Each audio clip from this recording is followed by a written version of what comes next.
Good afternoon. I'm Ryan Baker. We're exactly 4 months away from Ohio State opening their season in the shoe against Ball State. But the landscape of college athletics is ever-changing. Ryan Day joined Bishop and Friends earlier and talked about what he'd like to see when decisions are made. I think one of the things that, I'm going to keep trying to challenge everybody, and we go to our Big Ten meetings here in a couple weeks, is that we need to make these decisions with all of those things in mind, not just individual decisions. The Reds and Guardians both in action tonight at 7:40. Cincy's in Chicago to face the Cubs. Cleveland in Kansas City facing the Royals. Second round in the NBA playoffs, the Cleveland Cavaliers in Detroit starting their series with the Pistons at 7. The Lakers in OKC at 8:30. Stanley Cup playoffs tonight, the Colorado Avalanche hosting the Minnesota Wild at 8. They're up 1-0 in that series. This one's sponsored by RCD RV Supercenter in Heath, Delaware, Pataskala, and always online at rcdrv.com. It's time to add some spice to your nooner. Nooner funny. This is the place where big-time guests, bold opinions, and little cute doggies come together. This is Rothman and Ice. Sponsored by Pella Columbus, the #1 rated windows and doors in Columbus. All righty, here we go. Rothman and Ice. Anthony Rothman, Matty Ice Hayes to my right, the loose cannon behind the glass. Boys, how we feeling on Rando Tuesday? What up? I'm feeling good today, man. I'm feeling good. Got a nice little bounce in my step this Tuesday afternoon. So Got some sleep last night. yeah, I'm kind of charged up. I actually didn't get that much sleep last night, but for whatever reason, I'm not feeling the effects of that, which I'm not going to complain about. So life is good today, man. How are you? Well, you got a clean engine. That's the difference. All the additives that I put in my engine don't make it run. It knocks a little bit, right? Okay. And you've got a clean engine. And so you're on premium fuel. Yeah, today. I'm ready to go, man. And I don't need coffee to clean out my engine either. You know what I'm saying? I know a lot of people rely on that in the morning. I am not one of those people. I don't need coffee. I can't tell you the last time I drank a cup of coffee. Years. That's because you don't have a crater in your colon the size of a cutlet, like most of us. And so, but I don't drink coffee. I was going to ask, when's the last time you sought out a cup of coffee on your own? Like, I need this. The weird part is I'd prefer coffee like after a heavy meal, which is weird. Is it like a Swedish treat for you on your palate? Something like that? Like a hot chocolate vibe going on? It's a pecan pie. Sexual chocolate. No, I stayed up, watched a little hockey. That was good. Okay. The Knicks destroyed the Sixers. I did not stay up for the T-Wolves beating the Spurs. So, but I will say that Vegas got off to a good start. I'm rooting for my boy Torts out there, so that's good. Beat Anaheim. I thought they got a very preferential call. This is going to bore people, but an icing that probably should have been an icing, and it got waved off. 2 guys going back for the puck. Guy has to make a split decision. Who's going to get to the puck first and all that, and they did not wave it off. Vegas gets it. They score in the final minutes, and that's your ball game. So I watched some hockey. I did not dip in. I usually do the multi-watch at night. Okay. Like I could, although with Netflix now you can't. You go into Netflix, you're in. Like the old days of the last button and I can catch a movie and this game's going to commercial. That's easier. But when you're going into the alternate universe of the sourcing of your TV, I feel like there's too many steps. I know that sounds really odd, but if I'm going to go into Netflix, then I'm in. So you're laptop and TV right now? That's how you're consuming 2 things at once? Not really consuming. Yes, I guess you're right. Okay. Yeah, I'd bounce around YouTube maybe on the laptop, have the game on the TV. What are you watching on YouTube while you're watching a game at the same time? What am I watching? Body cam? No, body cam's at night to fall asleep. Which is fascinating to me. How you can fall asleep with that type of stress, energy going on with what you're watching. Yeah. That's it. Well, I usually top it off with a little online poker on the phone. Okay. That'll ease the mind a little bit. Okay. That'll slow things down just a little bit. That's it. Okay. No, last night I was consuming the games that you mentioned, watching my Reds fall apart in Chicago. It's a good game, though. I mean, yeah, if you're a Cubs Not fan. the result. It's a close game. You're loving it. So, yeah, I was tapping into that. It was cool to see Ant-Man come back and get after Wemby. Wemby's one of those situations for me now, no matter how late the game is. Like, I just got to tap in to see what that dude is doing because somebody at that size should not move the way that he moves. And it's interesting, right? Because you got Rudy Gobert, the senior Frenchman, if you will, against the young Frenchman coming up, trying to take over the world. And so that was interesting to watch last night for sure. Timberwolves steal that one away. And then tonight, we get the Cavs, man. Cavs getting going, game number 1 up there in Detroit. That's tip should be right around 7 o'clock. And so I just think it's paramount that they pick up one of these wins on the road. Because if they don't, things can get a little dicey for them, obviously, in this series coming back to Cleveland down 0-2. Yes, they're a dog tonight by a little bit. I would probably tease them up. I like that call. Yeah, that's it. I don't think I would play it any other way. Just root for not getting blown out. What I mean by tease it up, I'd probably go up to at least. I mean, where I would feel maybe somewhat of some comfort if I got it all the way up to 10.5. But then I'd have to mess around with something. I could take OKC on the money line. They should beat the Lakers, no problem. They should handle them. And then Cavs I could tease up. Because the line right now for Detroit is they're laying 3.5. Yeah. Okay, I got 3 right now on Bet365. Okay. But either way, it'll be one to watch. But your baseball team is an issue. Oh, coming off getting swept by the Pirates. Jolly Roger. And then we go into Wrigley Field and lose a heartbreaker. Now it's starting to stack up in the worst way. And I've been trying to tell Ryan Baker, we can't trust these dudes, man. Not in this division. Regression was going to come. I didn't expect you to get swept by the Pirates, and some of those games were weird. But remember, and I kept my notes on this.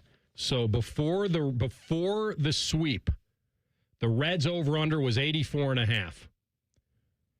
Over-under on wins. And to make the playoffs, they were even money. And I'm checking today, and their over-under is now 82.5. So it's dropped 2. Mm-hmm. And I'll have to look to see what it is to make the playoffs. Because we liked it then. We liked them then. We did. Watching that game slip away that it did last night. Plus 135 now. I don't know if there's anything worse as a sports fan than having your team have a bad bullpen. I was thinking about this morning.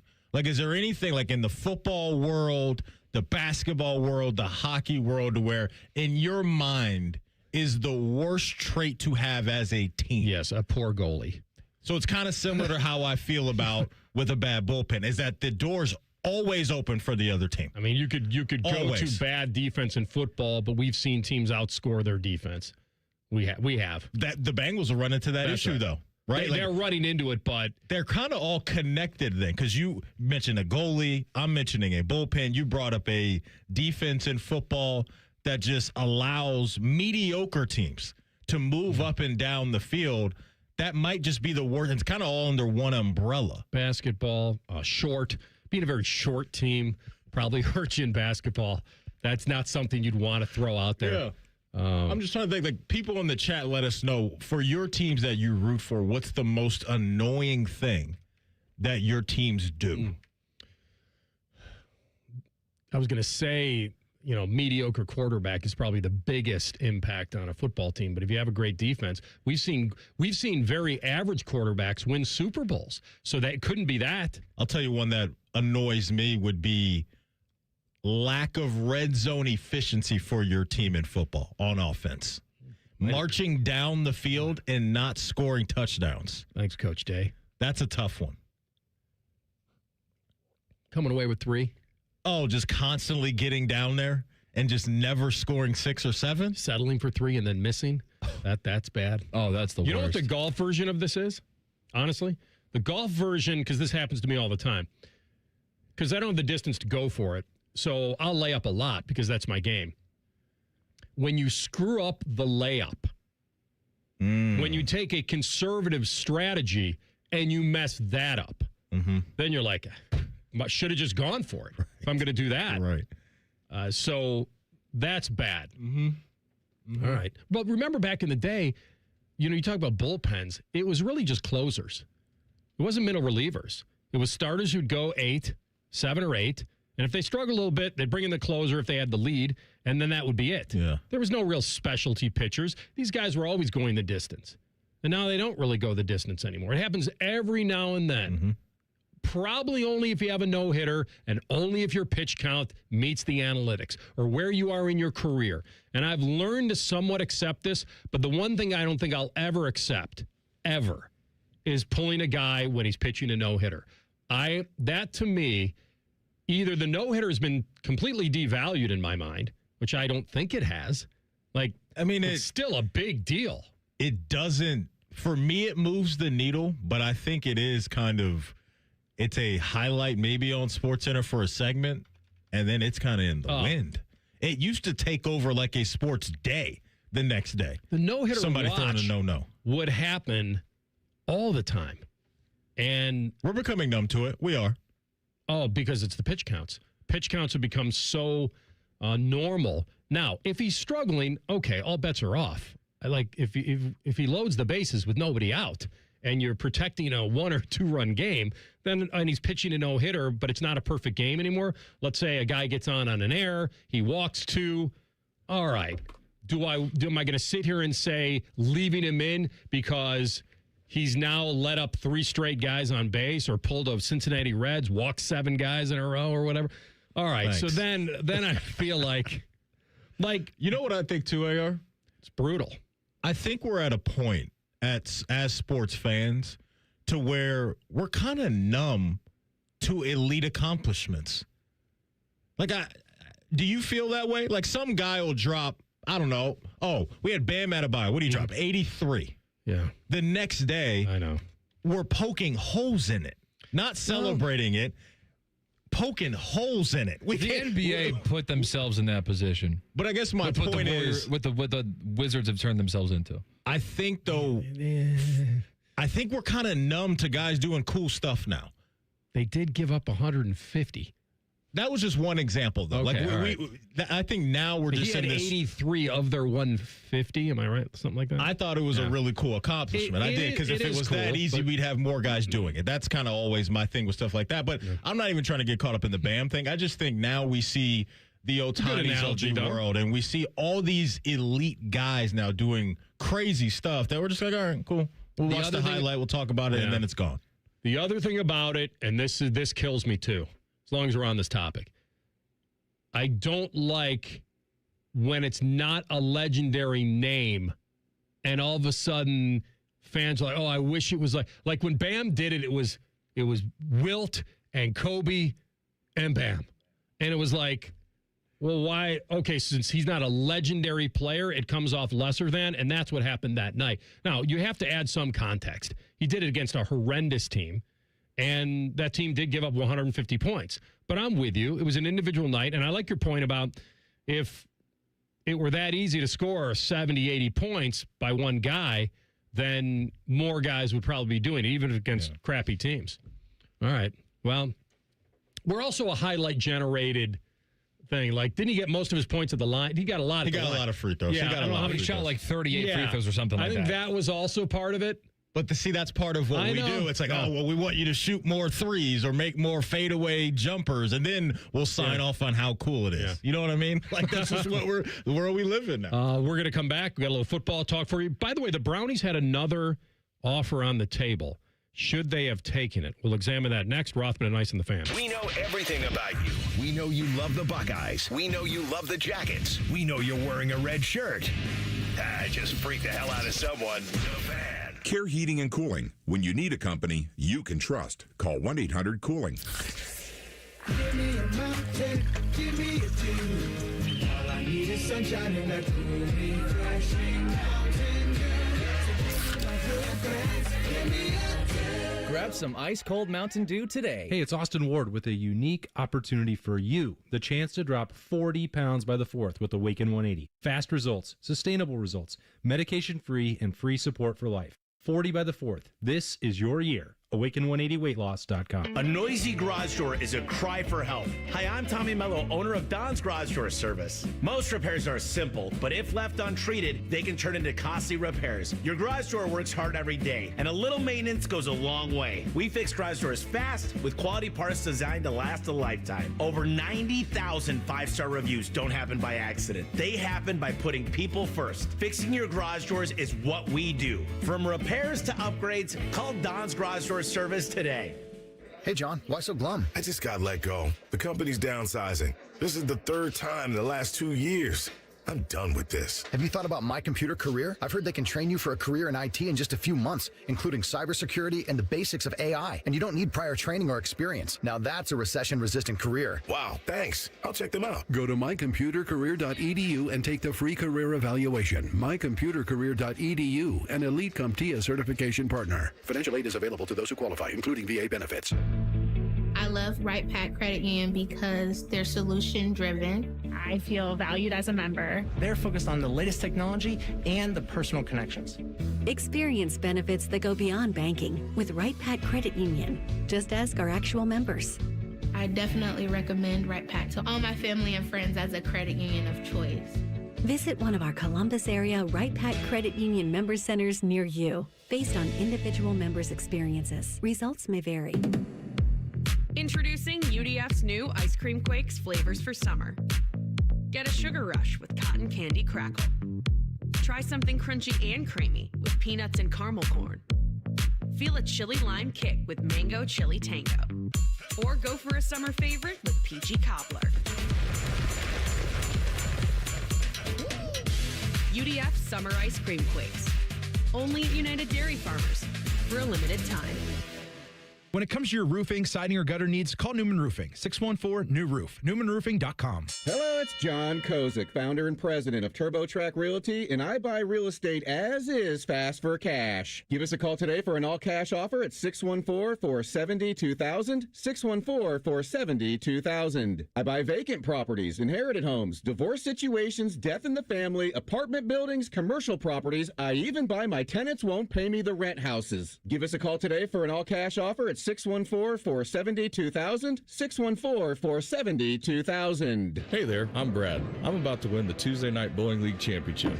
I'm also a highway worker for the Ohio Department of Transportation. When you move over and slow down, you're not only giving me room to work, you're making sure I can bowl the winning strike with my buddies. Roadside workers have lives and families, but when they're on the job, they put it all on the line to protect and serve us. Remember, they're not just roadside workers. Thank you for moving over and slowing down.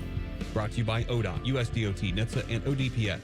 If only there was a radio show that constantly talked about Ohio State athletics. Well, good news. It's real, baby. The Buckeye Show. Weeknights at 6. Proud to be your flagship home of the Buckeyes. The Fan, Ohio sports destination. Fan weather. From the Logan AC and Heat Services Weather Center. Chances of showers and thunderstorms will be the second half of the day today. Otherwise, mostly cloudy and breezy with highs in the low 70s. For tonight, chances of showers and storms continue pretty likely as we go into the evening and overnight with our lows in the upper 40s. And then for Wednesday, that should taper off late morning, turning mostly cloudy and cooler with highs in the mid to upper 50s. For the Fan, I'm meteorologist Meredith Garfolo with the 10 Weather Impact Forecast. T-Bone and Tyvis are everything you want in a delicious breakfast. Lots of empty calories, no nutritional value. Weekday mornings from 6 to 9. The Fan. Want to jinx your favorite sports team? Please get out of my Van Halen t-shirt before you jinx the band and they break up. Just ask Maddie to print your shirts. You're listening to Rothman and Ice. All right, he'll print your shirts for you. He'll do that. I'm not cursing anybody. My own team. Taking a break. Anybody else's team, I am not going to be ice housing around here. Yeah, who am I? You're the anti-O's. O's comes in and tells you everything about you. We send you in as like the real witchcraft guy. I think the last time that I was correct on printing the shirts for someone was prior to my Ravens and TLC Steelers squaring off at Heinz Field with a division on the line.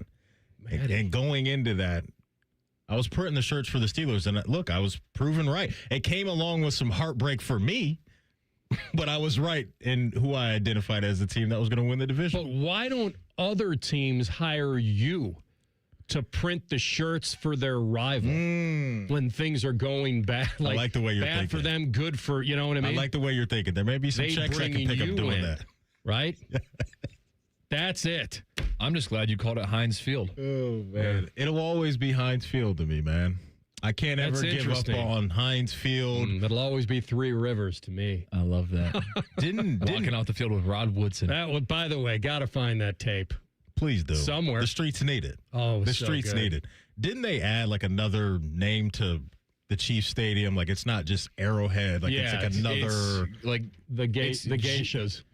Yeah, it's Geha. How do you pronounce it? I don't know. Geha. Yeah. It's Geha's Field at Arrowhead Stadium. So that's their workaround. Yeah, they're just certain stadiums for me, fellas, that are always going to be what I grew up here. Giache? Oh. No way. That can't be right. Giache Stadium? It's Geha. I feel like we're adding letters. It's 4 letters. Geha? No, it says the common mispronunciations are Geha. Geha. Giddy up. Geha. And they're saying that it's pronounced, I don't even know, Giache. That can't be correct. All right, now you got to find somebody that Travis pronounced it. Achan? Yes, we have to find somebody that pronounced this correctly on the air. Okay? That's going to be the job today. Have you guys seen the 3-story bedroom or whatever that's in a suite at Kansas City's stadium? Have you seen this? Wait, what? Where I think the original owner, one of the Hunts, I think in the stadium, there is one of the suites is like a 3-bedroom apartment that I think is for the Hunt family. I'm pretty sure, unless it was AI, I may have been duped, but maybe TLC can look this up and back me up on this, that inside their stadium, inside one of the suites, is like a 3-bedroom little crib for the owners, which is amazing. I'd never leave. Why would you leave? They probably have a very nice home if they're an owner. Get away from the family, though, you know? I would think if it's a late game, a night game. Stay the night. That's where my mind would go. Hey, you know, See you guys Taylor Swift, you need somewhere to stay? That's it. Come on in. Enjoyed your time there. Why, I don't need to go home. You don't have to fight traffic on the way home. By the way, how do you guys feel about tremendous sports feats that take place in losses? So, for example, the Wemby triple-double last night with 12 blocks, or Devin Booker getting 70 points in a loss to the Celtics. All right. It's a very good question. Thank you. And by the way, my board is not working over here. I can't even give you the you're welcome. Well, I'm very proud. I don't know why that's what you meant. Why do you think that's not? Why do you think I'm locked up over here? I don't know, but here you go. Why? You're welcome. Yeah, why am I in, quote, audition and not the real deal? Oh, just click on the audition button. Yeah, that's not working either. We're frozen. Oh. During the break, you can come over and fix it. Add engineer to my job description. I feel like this rule that you can't win MVP if you're not on the winning team, I don't like that at all. Can't win MVP. Are you saying you can't win the MVP of a series, like a Super Bowl if your MVP? Team didn't win. You good with a Super Bowl MVP being on the loser? I just don't want it to be preordained, like it's done. We got to see how the game plays out first. What if the winning team, I just think that's possible, right? That you could be an MVP on a losing team. You had an unbelievable game, but your team lost. What would an NFL player need to accomplish statistically in your mind for them to win Super Bowl MVP but not be on the winning team? What does that look like for you to sign off on that? I mean, what if it was a high-scoring game where a running back or a receiver, or even a quarterback on the losing team had an all-world game? Maybe a receiver scored 3 touchdowns, but that's what they got. They just got their points from him, and the other team beat them 24-21. But their 24 points came on, there was a turnover, and they kicked a couple field goals or whatever, and they just got more points. Why wouldn't that receiver be eligible to win MVP in a loss? It doesn't happen that often, but I'm saying that this is the hard and fast rule before the game starts. Okay, it's got to be on the winning side. And I think that you have to see how the game plays out. There shouldn't be that feeling that it automatically has to be that way. I don't think if a guy scores a hat trick in a game 7 or something, then I have to go to the he's on winning the losing side. I got to find who I would deem as the most worthy player on the winning side and give it to them. That means you're hunting for a guy. It means you had to pick somebody from the winning side. That's my point. That means you know actually who was the MVP. Or hockey's a bad example because it's a 7-game series. We got to stick to a one-off. Like in football, it's a better analogy because, he may have had a great game, but he wasn't the MVP of the series. I get that part. But in football, you could have this. It just wouldn't feel right to me as a voter having the team out there hoisting up the Lombardi, confetti falling from the sky, and here comes, a player from the other team that lost the game, and we're going to celebrate him as the MVP of the game. That, to me, just wouldn't feel right as a voter. What if he had an all-world game, but his team lost? There would have to be we're just somebody. looking for some lesser version on the winning team? See, I don't know if there would be somebody that I would deem lesser, because there would have to be somebody that had a good game on the other team. Like the example I gave where it was spread out. I think there would be somebody that would jump out to me. So there would have to be somebody. Running back had 84 yards and a 1-yard touchdown. We're going to give it to him over the guy who had 3 touchdowns for 180 yards? 2015 NBA Finals. Who was better, LeBron or Andre Iguodala? LeBron. Would you have wanted LeBron to get the MVP? No. Okay. That's fair. No. I just wanted you to admit it. All right. It's another thing that I think doesn't happen very often, but I think it's in your mind like it is your mind where it's automatic. It doesn't matter what the losing side did. He could have, what if... But why are we celebrating the loser? We're not. It's an individual award. But we're celebrating the guy that was on the losing team, though. But it's a team game. Yeah, but you didn't This is an win individual the game, though. But it's an individual award. It's the most valuable player of that game. Yeah, but you're a part of the loser. That's, but it's an individual award. It's not a team award. The winning team gets the trophy. So would you be okay with, let's say, a quarterback had MVP numbers but was a part of a 5-win team in the NFL? You would be okay voting that guy as the MVP of the league?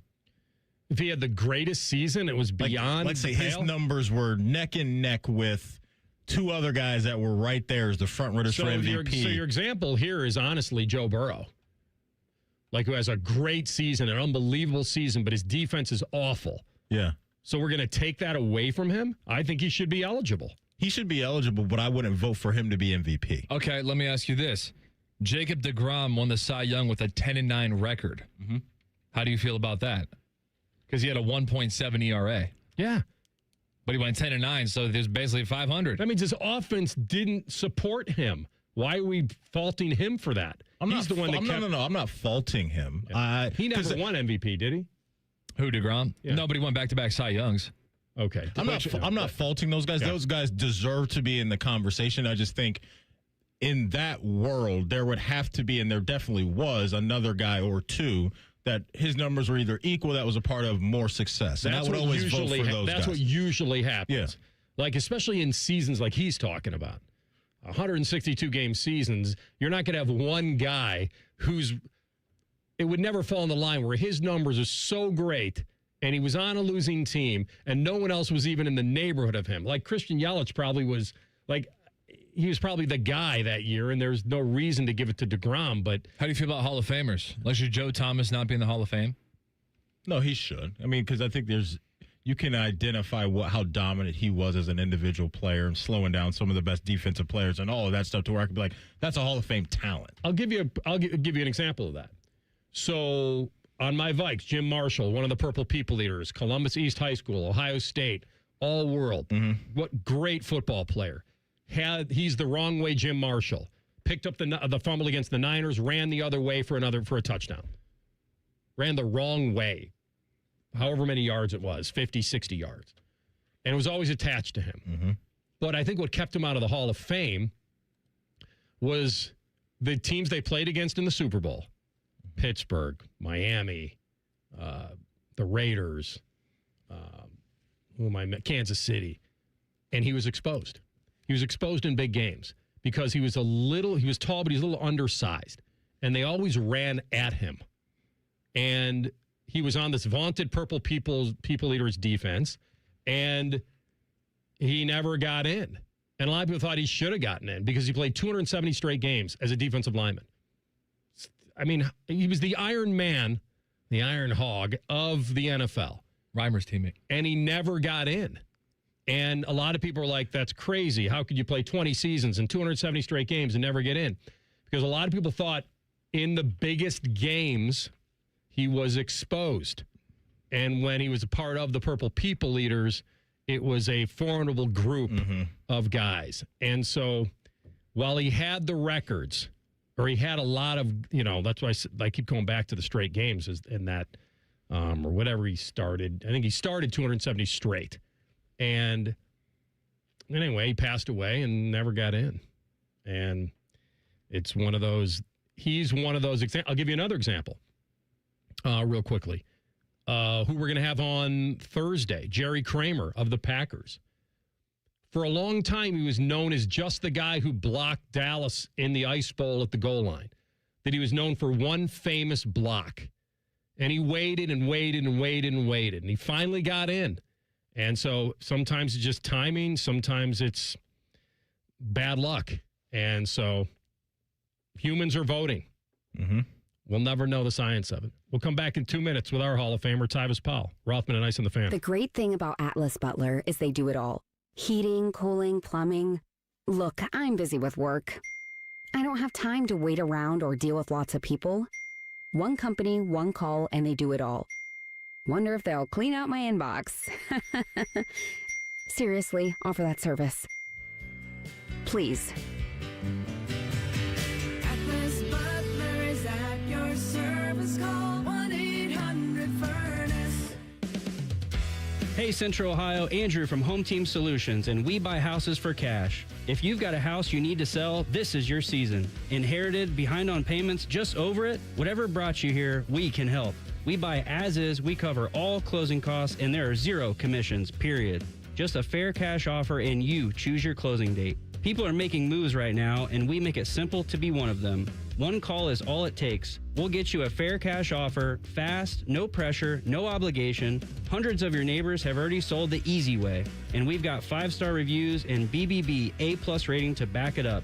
Take what you want, leave what you don't. We're based right here in Columbus, and we're ready when you are. Call us at 614-962-SELL. That's 614-962-7355 or visit selltohometeam.com. Home Team Solutions, local, trusted, family owned. Call 614-962-SELL. That's 614-962-7355. Spring is here, but if you're still feeling exhausted with no energy and no sex drive, it may be time to head to Low T Center. 1 in 4 men has low testosterone. At Low T Center, you can book a free testosterone test and see if you qualify for TRT customized to your body by expert providers. You can choose self-pay or insurance. You can even have your treatment shipped to your door. Low T Center has the highest quality testosterone, and their providers tailor it to you. Head to lowtcenter.com and book your TRT appointment today. Rothman and Ice is sponsored by your local Pella Window and Door showroom on Gemini Parkway. The Fan, Ohio sports destination. Anthony used to ski in his jeans? Are you serious? No, he's not from New Jersey. Back to Rothman and Ice. You know, you can ski in your jeans. Just don't fall. That's the key. Tyvis Powell is with us now on the Bryant Heating Cooling Systems Fan Guest Hotline. My man, how we feeling? I'm doing well. Got to get ready to go to the gym. Got big things coming up. Summer coming up, Rothman. You got to be able to take your shirt off and go to the beach or be at the pool. And you're training, too, for a base stealing episode, correct? Or you said you weren't training for that? I mean, you don't necessarily train is it's a loose term. I don't think I really need to train for it. I mean, will I do some stuff? Sure, I run on like the treadmill and stuff like that, but like train? Yeah, I think we need to get you out there and do some simulated base stealing, meaning with a pitcher on the mound and trying to get a lead and then trying to, see whether you can pick up on something. And then when you get to second, try to do a hook slide of some kind, something. You think all that is necessary? Yeah. I just want you to do well, and I'm afraid that if you go at this with just I'm me and it'll get done, I don't know if that's... I mean, that's how I attack life. Oh, I mean, true. It's always worked out that way. Well, then I can't argue with that. I'm not going to argue with history. If it's always worked out for you, then don't change a thing, my man. I saw that the Browns, it's cool that we can look at this in post-draft. So it sounds like the Cowboy, after the Browns traded with the Chiefs and went down to 9, they got a call from the Dallas Cowboys. And the Cowboys offered them, hey, we'll take the 9th pick. You come down to 12 now, and then we'll take your 24 and you can move up to 20. So basically they would move them up 4 spots on the back end of the first from 24 to 20. and that they would slide another 3 down to 12. After kind of looking at the draft and seeing what was out there, would that have been a risk they'd be willing to take that you think they should have been willing to take? Or do they lose Fano at 12? Has everything changed if they go from 9 to 12? Yeah, I think it changes. I think that, honestly, the way I think about it now is I think the Browns went in there with 2 players. They knew the 2 positions that they needed to get was a wide receiver and a tackle. And once Cardinal Tate went off the board, they was like, well, that's the top receiver that we was looking at, so we might as well go for the top tackle. So I think when they made the trade with Kansas City, well, I kind of know this, when they made the trade with Kansas City, because Jory Epstein, if you haven't watched her, she's a writer for Yahoo. She did a whole article because she was in the actual room when all this was going down and they allowed her access.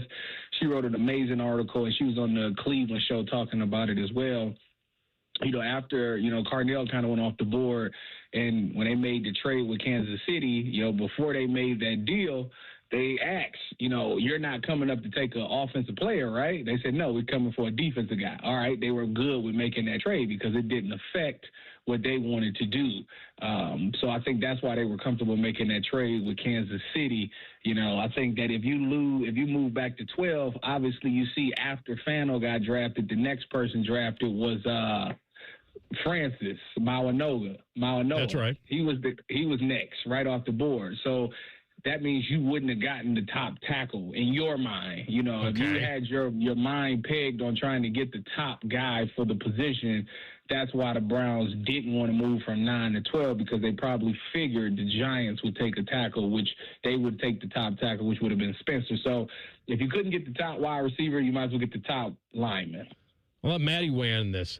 On the back end, though, Maddie, if they do take the deal, and let's say they take Proctor instead of Fano, then they can get Lemon, probably. Then you can get Mekhi Lemon because he wound up, you get the Biletnikoff winner at 20. Mm-hmm. Yeah, but clearly, I still am upset at the fact that they didn't move up to get him, and they let Philadelphia make that trade. I felt like it was right there for the taking for them, and they kind of let that slide. I still don't understand why they were comfortable doing that, but, maybe they think Casey Concepcion is going to be a really good player for them, which they have no choice now. So maybe they think that the upside for Casey Concepcion is better than Mekhi Lemon. I don't agree with that necessarily, but I guess we'll see. So when Mary Kay Cabot releases an article and the headline reads how Deshaun Watson emerged from voluntary minicamp with an edge over Shedeur Sanders, sources say, and has the inside track to be named QB1, what was Tyvis Powell's reaction to that?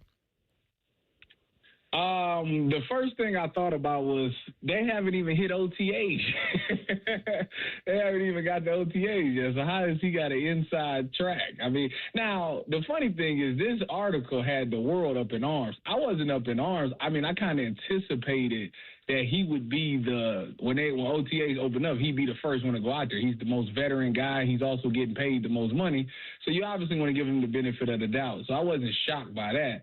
But to me, the only issue I had with her entire thing was not that tweet, was the next one where she goes, make him QB1 now and let's get going. And it's just like, Mary Kay, they haven't even practiced yet. What are you talking about?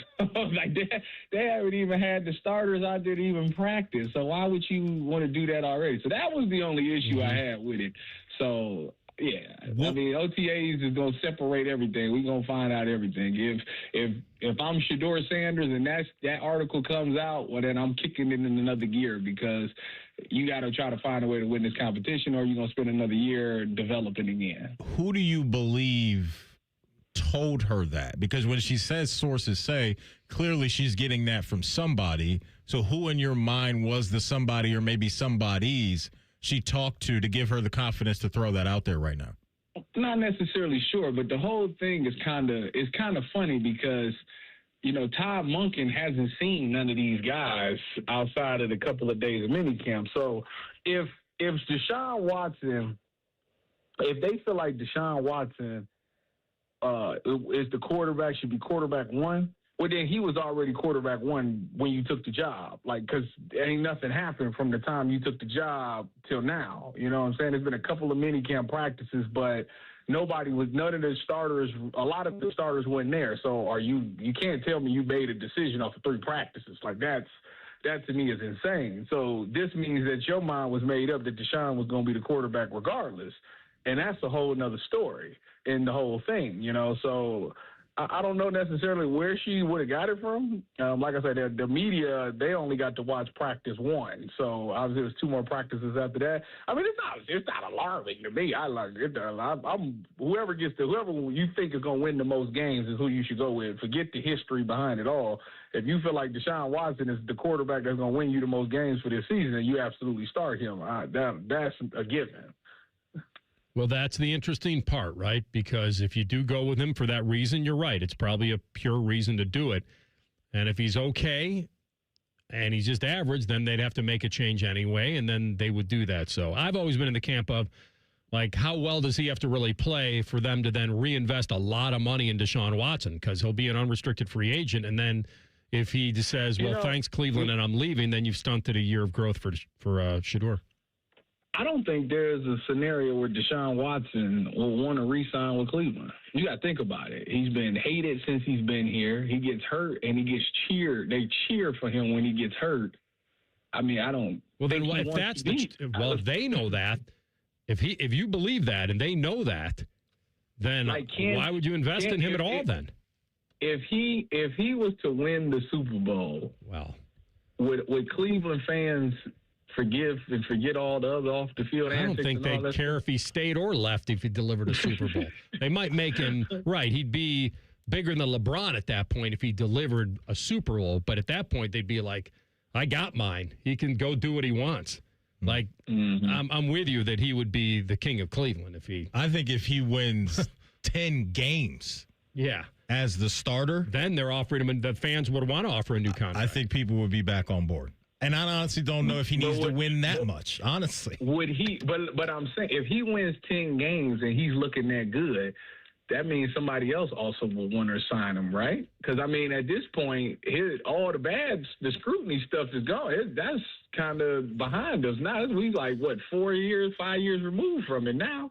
So if he's playing well, wouldn't another team be like, hey, you know what? let's throw him a couple dollars to come here. Then we're painting a scenario of that's a great problem to have if you're Cleveland. If you have to outbid somebody because he played so damn well that we got to give him a lot more money because we think he's got a great future still, and maybe money wins the conversation. Maybe Deshaun would take the highest bid, but Cleveland shows him. Why do you think J.W. Johnson was on?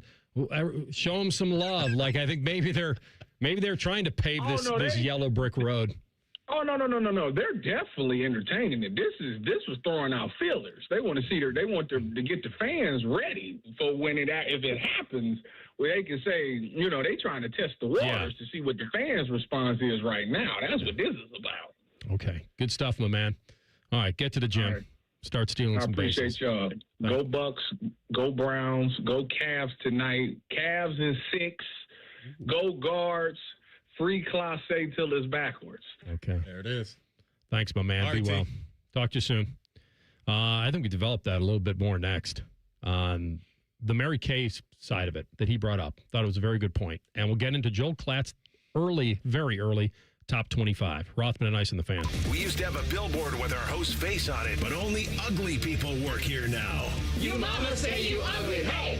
The Fan, Ohio's sports destination. This is This Date in Reds Baseball with team historian Greg Rhodes. This May 5th, well, it's a good day for Reds second baseman. Both Tommy Helms and Ron Oster share this birth date, and both are in the Reds Hall of Fame. Helms, who was Rookie of the Year in 1966 and won Gold Gloves in 1970 and 71, started for 6 seasons with the Reds, and Ron Oster played his entire career, 13 years with the Reds, and played over 1,000 games at second base. Tommy Helms was also briefly the manager of the Reds, twice filling in for Pete Rose after Pete was suspended in 1988 and 89. And Ron Oster was offered the Reds manager's job in 2001, but it wound up going to Bob Boone. Tommy Helms and Ron Oster, happy birthday to 2 Reds Hall of Famers this May 5th, this date in Reds baseball.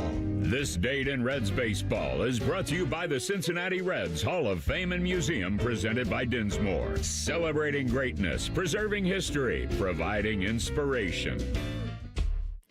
Great Lakes Hyundai.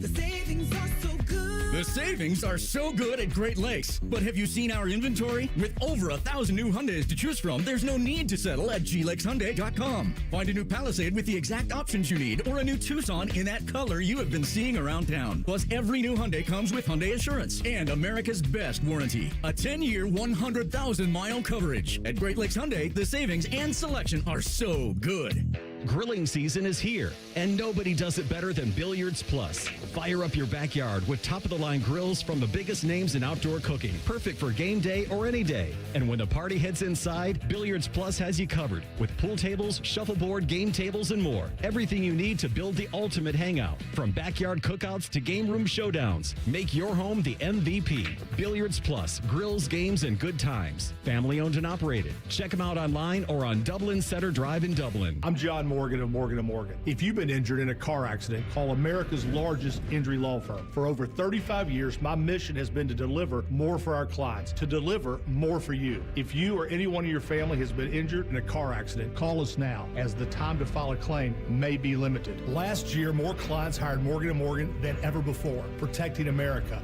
fighting for you. Morgan & Morgan. Injured? Dial pound law. Morgan & Morgan, Ohio office located at 600 Vine Street, Cincinnati. Prior results do not guarantee a similar outcome. All the folks at Buckeye, night or day. My AC stopped working. Your competition says it's fried. When I saw their cost to replace it, I could have just died. We can give a second opinion, give you options and advice. We'll strive to earn your trust and make you a client for life. Get a free second opinion. Replace or repair. Call 614-683-9911. Call the folks at Buckeye, night or day. Hey, what's up? It's T-Bone. Now is the time to call Comer & Cross and transform your garage with a gleaming new Comer & Cross garage floor. Maybe your garage floor has exposed concrete with stains and cracks or a bad epoxy or paint job. Well, the new Comer & Cross garage floor will transform your entire garage in just one day. Now, here's the great part of this whole story. If you call them right now, they're going to take 50% off installation. Yeah, that's right, 50% off installation from Comer & Cross when you call them today at 1-800-NEW-FLOOR. A Comer & Cross garage floor is the gold standard, guaranteed to never chip, crack, or show tire lift like epoxy or paint ever. Plus, they make it easy. They'll take your stuff out of the garage for you. They'll fix your cracks and pits perfectly like it's a new garage floor, and then they'll apply the proprietary finish that you pick. Yeah, I said it. They'll fix your cracks and pits. What's wrong with that? That's what you want. So call them today at 1-800-NEW-FLOOR to get 50% off installation. That's 1-800-NEW-FLOOR. Or go to comercross.com. Common Man and Timmy. Here's Mr. Sucky that she puts right in your mouth. And what's their term for Mr. Sucky? Sucky, sucky. Common Man and Timmy Afternoons on the Fan is sponsored by the Hinderer Motor Company. The Fan Guest Hotline is sponsored by Right Way Heating and Cooling and Bryant, doing whatever it takes to keep you and your home comfortable. The Fan. Matty is a diehard Reds fan. I mean, where else is he going to go? You're listening to Rothman and Ice.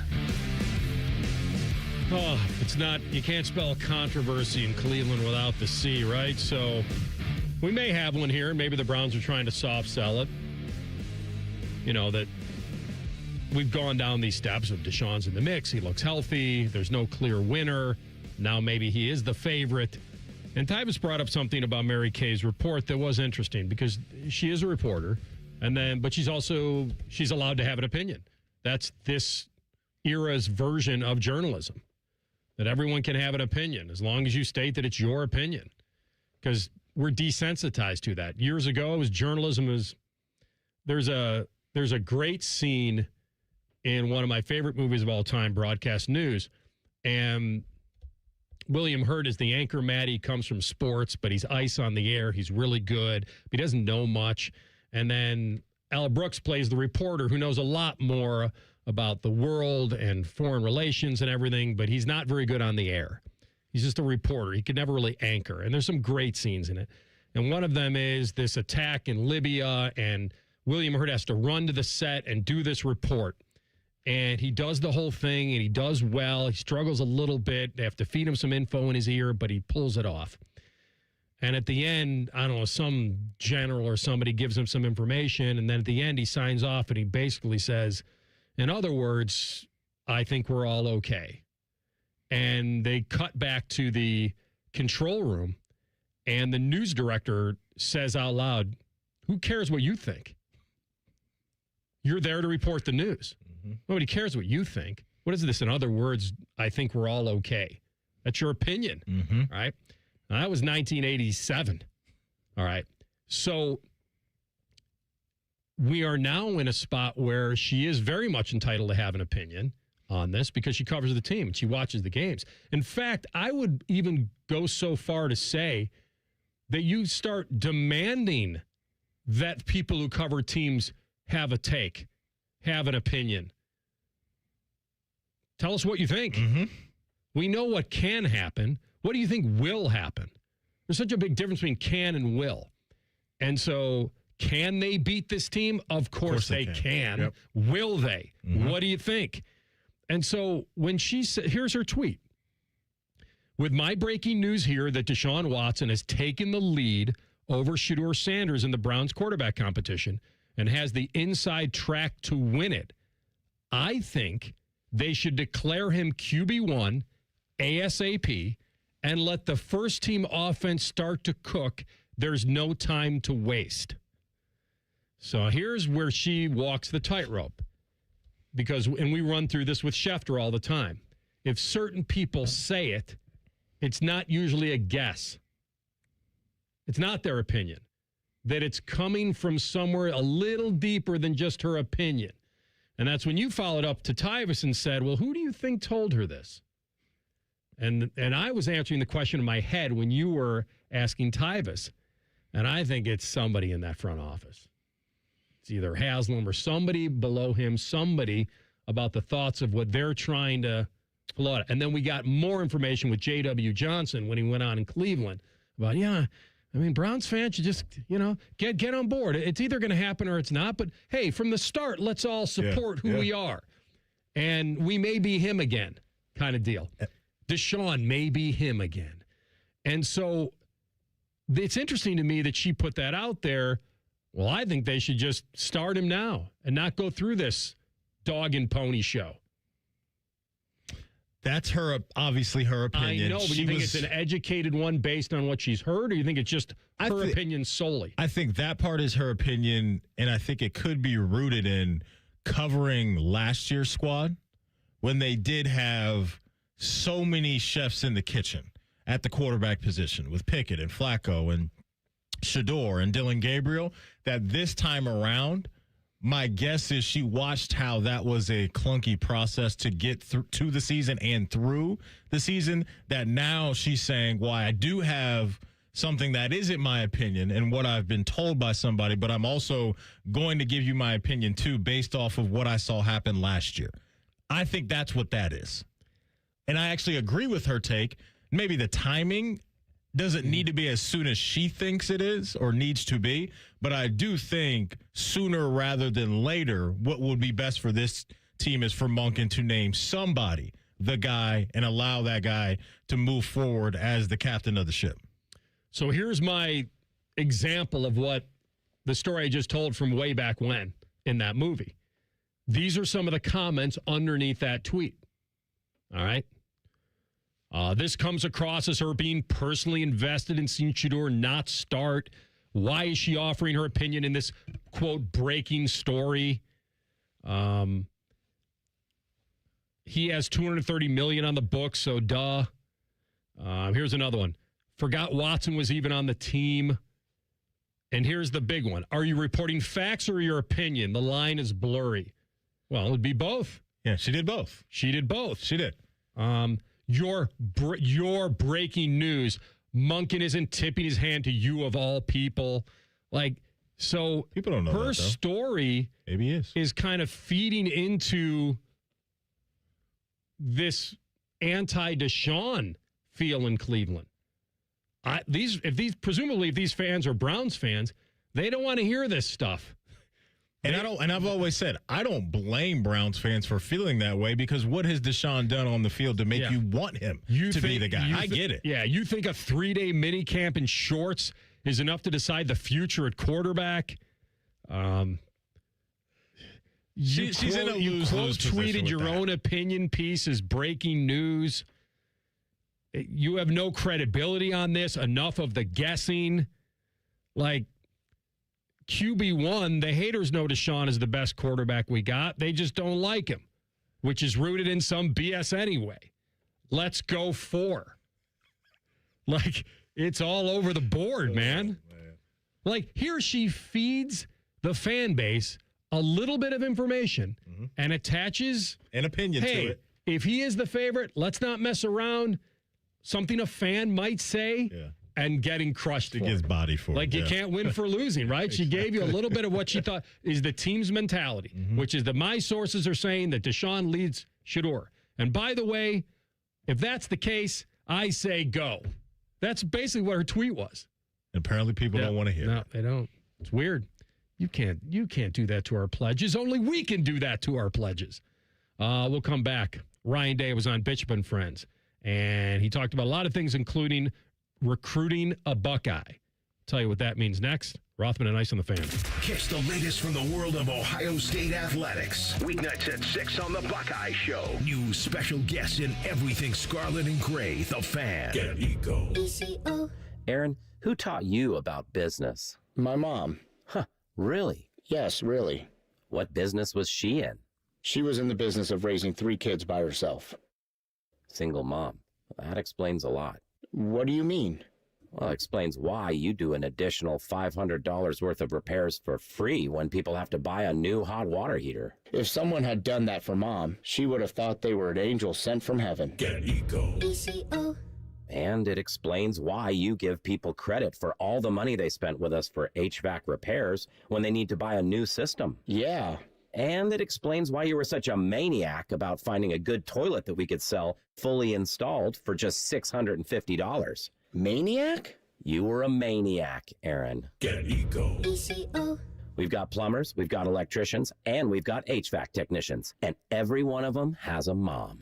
I love you, Mom. GetEco.com. Hey, it's Anthony Rothman. Get up to $750 cash back when you refinance your auto loan with Telehio Credit Union. Visit telehio.org to learn more. Offer valid until June 30th, subject to credit approval. Restrictions apply. Telehio is open to all in central and southwestern Ohio. Federally insured by NCUA. Hey, everybody, it's Berm here. Jeremy Birmingham from the Austin and Berm Show on 97.1 The Fan. Last year, I heard Austin's 40 by the 4th message just like everybody else.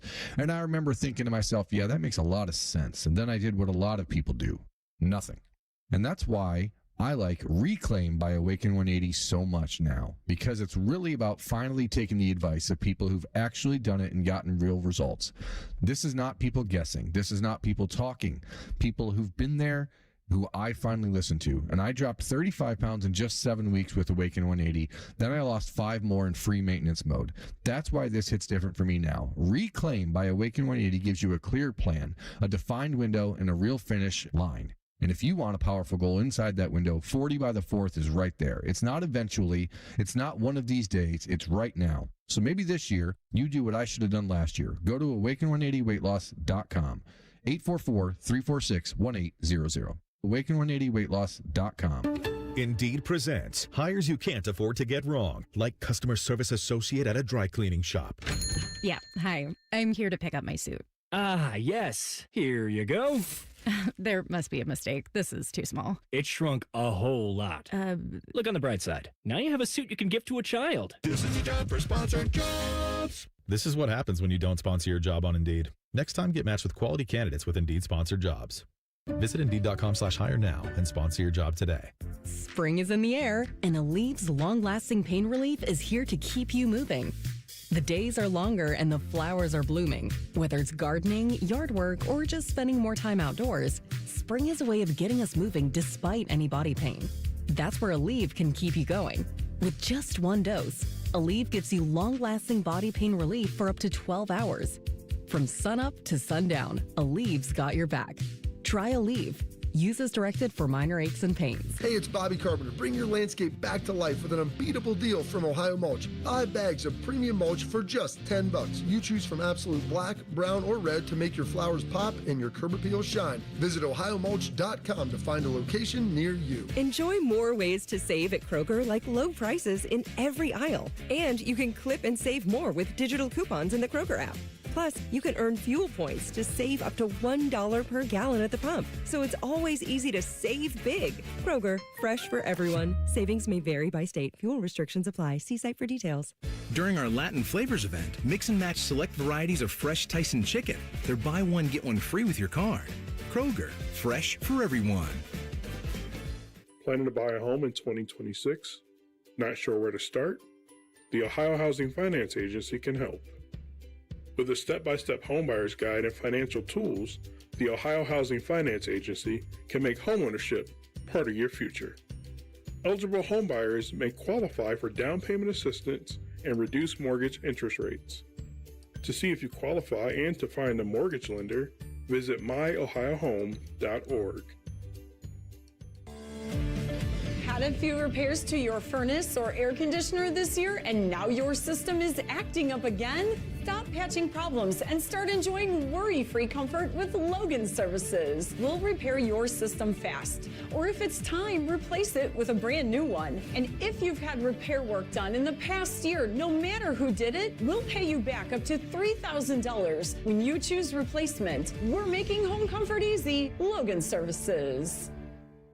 Broadcasting live from the McDaniel GM Superstore Studios. Driving excellence since 1916. Chevrolet. Together, let's drive. WBNS HD1 Columbus. Good afternoon. I'm Ryan Baker. We're still quite a bit away from Ohio State opening their football season. It's September 5th in the shoe against Ball State. The college athletics landscape could look way different by then, but Ryan Day joined Bishop and Friends earlier and said he still thinks there's a place for amateurism. I still think that there's a place for an amateur model. We would have to change some things where, now guys can go right to the NFL their freshman year. We'd have to create a really strong enforcement arm, but that is a model. The Reds and Guardians both in action at 7:40 tonight. Cincy in Chicago to face the Cubs. You can hear that on the Fan, too, at 7:10. Cleveland in Kansas City taking on the Royals. Second round of the NBA playoffs. The Cleveland Cavaliers in Detroit starting their series with the Pistons at 7. The Lakers in OKC at 8:30. In the NHL, Colorado hosts Minnesota at 8. This one's sponsored by RCD RV Supercenter in Heath, Delaware, Pataskala, or online at rcdrv.com. Anthony finally hit a hole-in-one. It's in the hole! So now what? Just bask in the glory? And that's how she wrote. You're listening to Rothman and Ice. Second hour of the program. A little golf conversation with a legendary broadcaster, Roger Maltby, coming up at 1:30. Now, I'm going to soft sell this because Raj is at the Legends Luncheon with Jack, and you know how those things linger. You got to let it linger. No, he's going to tell Jack, hey, beat it. That's I got to talk to Rothman and Ice, Golden Bear. Move around. Haven't we talked enough? We ate, we broke bread.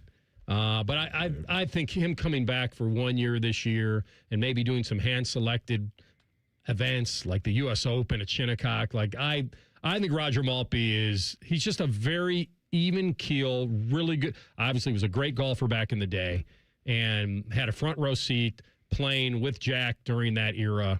And I'd love to get his take on. I'd love to really get his take on just from a golf swing.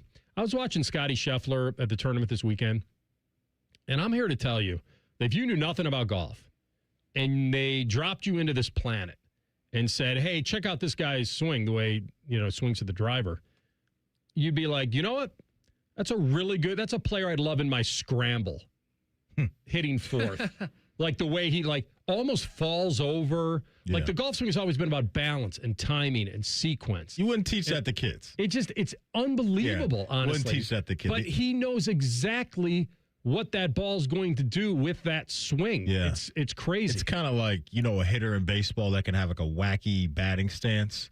But when that player gets to the, quote, point of attack and bat the ball, it's picture perfect. Amazing. And so for Scotty, he's got a lot of stuff going on, but when he contacts that club head to the golf ball, he's usually where he needs to be fundamentally. It's pretty crazy. If we took $10 out of the Rothman and Ice slush fund today, And put it on Ellie and J-Ram to both hit homers tonight. Man, Ellie had a nice night at the plate last night. I know that. What do you think about that? I mean, it's a stupid bet, right? To bet two individual guys to each hit home runs on the same night, but Guardians are in Kansas City, I believe. I don't know. If you bet Aaron Judge and Matt Olson, you'll probably get it. Well, that's what we need to do because Judge hit another one last night. Wonderful. J-Ram against Noah Cameron. So did Olson. Did he? Okay. Yeah. See, that's not right. All right, well, maybe I'll make it up with this. Jose and Ellie to both go deep tonight. What's the juice on that? $10? Yeah, what are we getting back? A little over 400. I can rock with that. How about like a Murakami over total bases? He hit one last night for my fantasy team. And he doubled. His first double of the year. Yeah. Yep. Which makes it his first of his career, but he was the last qualified batter to hit a double. Which is crazy because he leads the league in home runs. That's right. And he's playing for the bleeping White Sox right now. Hey, they're competitive. They are. Yeah. I just have to imagine some of these big market teams that view themselves as a contender. How did we not get him? How did they get him? It's got to be a little frustrating for them. I put him in party earlier this year, didn't I? Yeah, I'm pretty sure you did. Yeah. Yeah, why can't I remember what I said? It was awesome. Probably just celebrating your fantasy team. Yeah. Maybe it was. Oh, no, here it is. Yes, because I remember. In December, he signed a 2-year deal, $34 million with the White Sox. I want to know whether or not he can opt out of that. Because if he can opt out after year one, you have to. If this continues, obviously. Like if he stays at this level when he's a top 5 home run hitter this year, the Japanese Babe Ruth, you got to opt out ASAP. It's a wild story. It really is one of the craziest stories in sports right now. Yeah. Is this guy and what he's doing. How about the White Sox? The White Sox are 17-18. This is a team that 2 years ago was 41 and 121. And I don't think they've lost 4 in a row this year. Okay, and no, I mean now, like currently. You know what? See, this is why TLC. I won't feel bad for him talking about his dinger draft because he's taking. I'm catching strays. Me and my team are catching strays right now. You guys are in much better shape than the White Sox, believe me. But I was going to say, they got to be feeling good too, based off of the Tarek Schoolboy injury news too. That he's down 2 to 3 months, and Guardian fans. That's going to slash his trade value at the end of July. All right, so Ryan Day was on with Bishop and Friends today and weighed in on a lot of the big topics around college football with trying to construct a roster in this era. But the one thing that I got out of it that doesn't change, that won't change for Ryan Day and his staff, is how they feel about how guys fit in, like from a philosophical feel, like that it's not just talent that wins the day, because Ryan Day knows he's not recruiting somebody that doesn't have talent. So hear me correctly. He's not just going for the Rudies, right? He's going... That's not going to happen.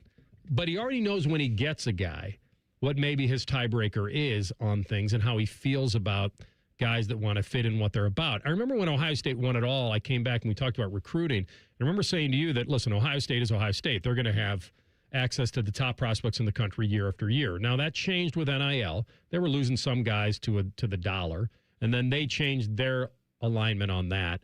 But the one thing that he really could sell is after you win it all.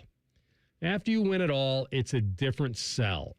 Now, you could sell a guy on, hey, you can be the guy to help us turn around the streak against Michigan.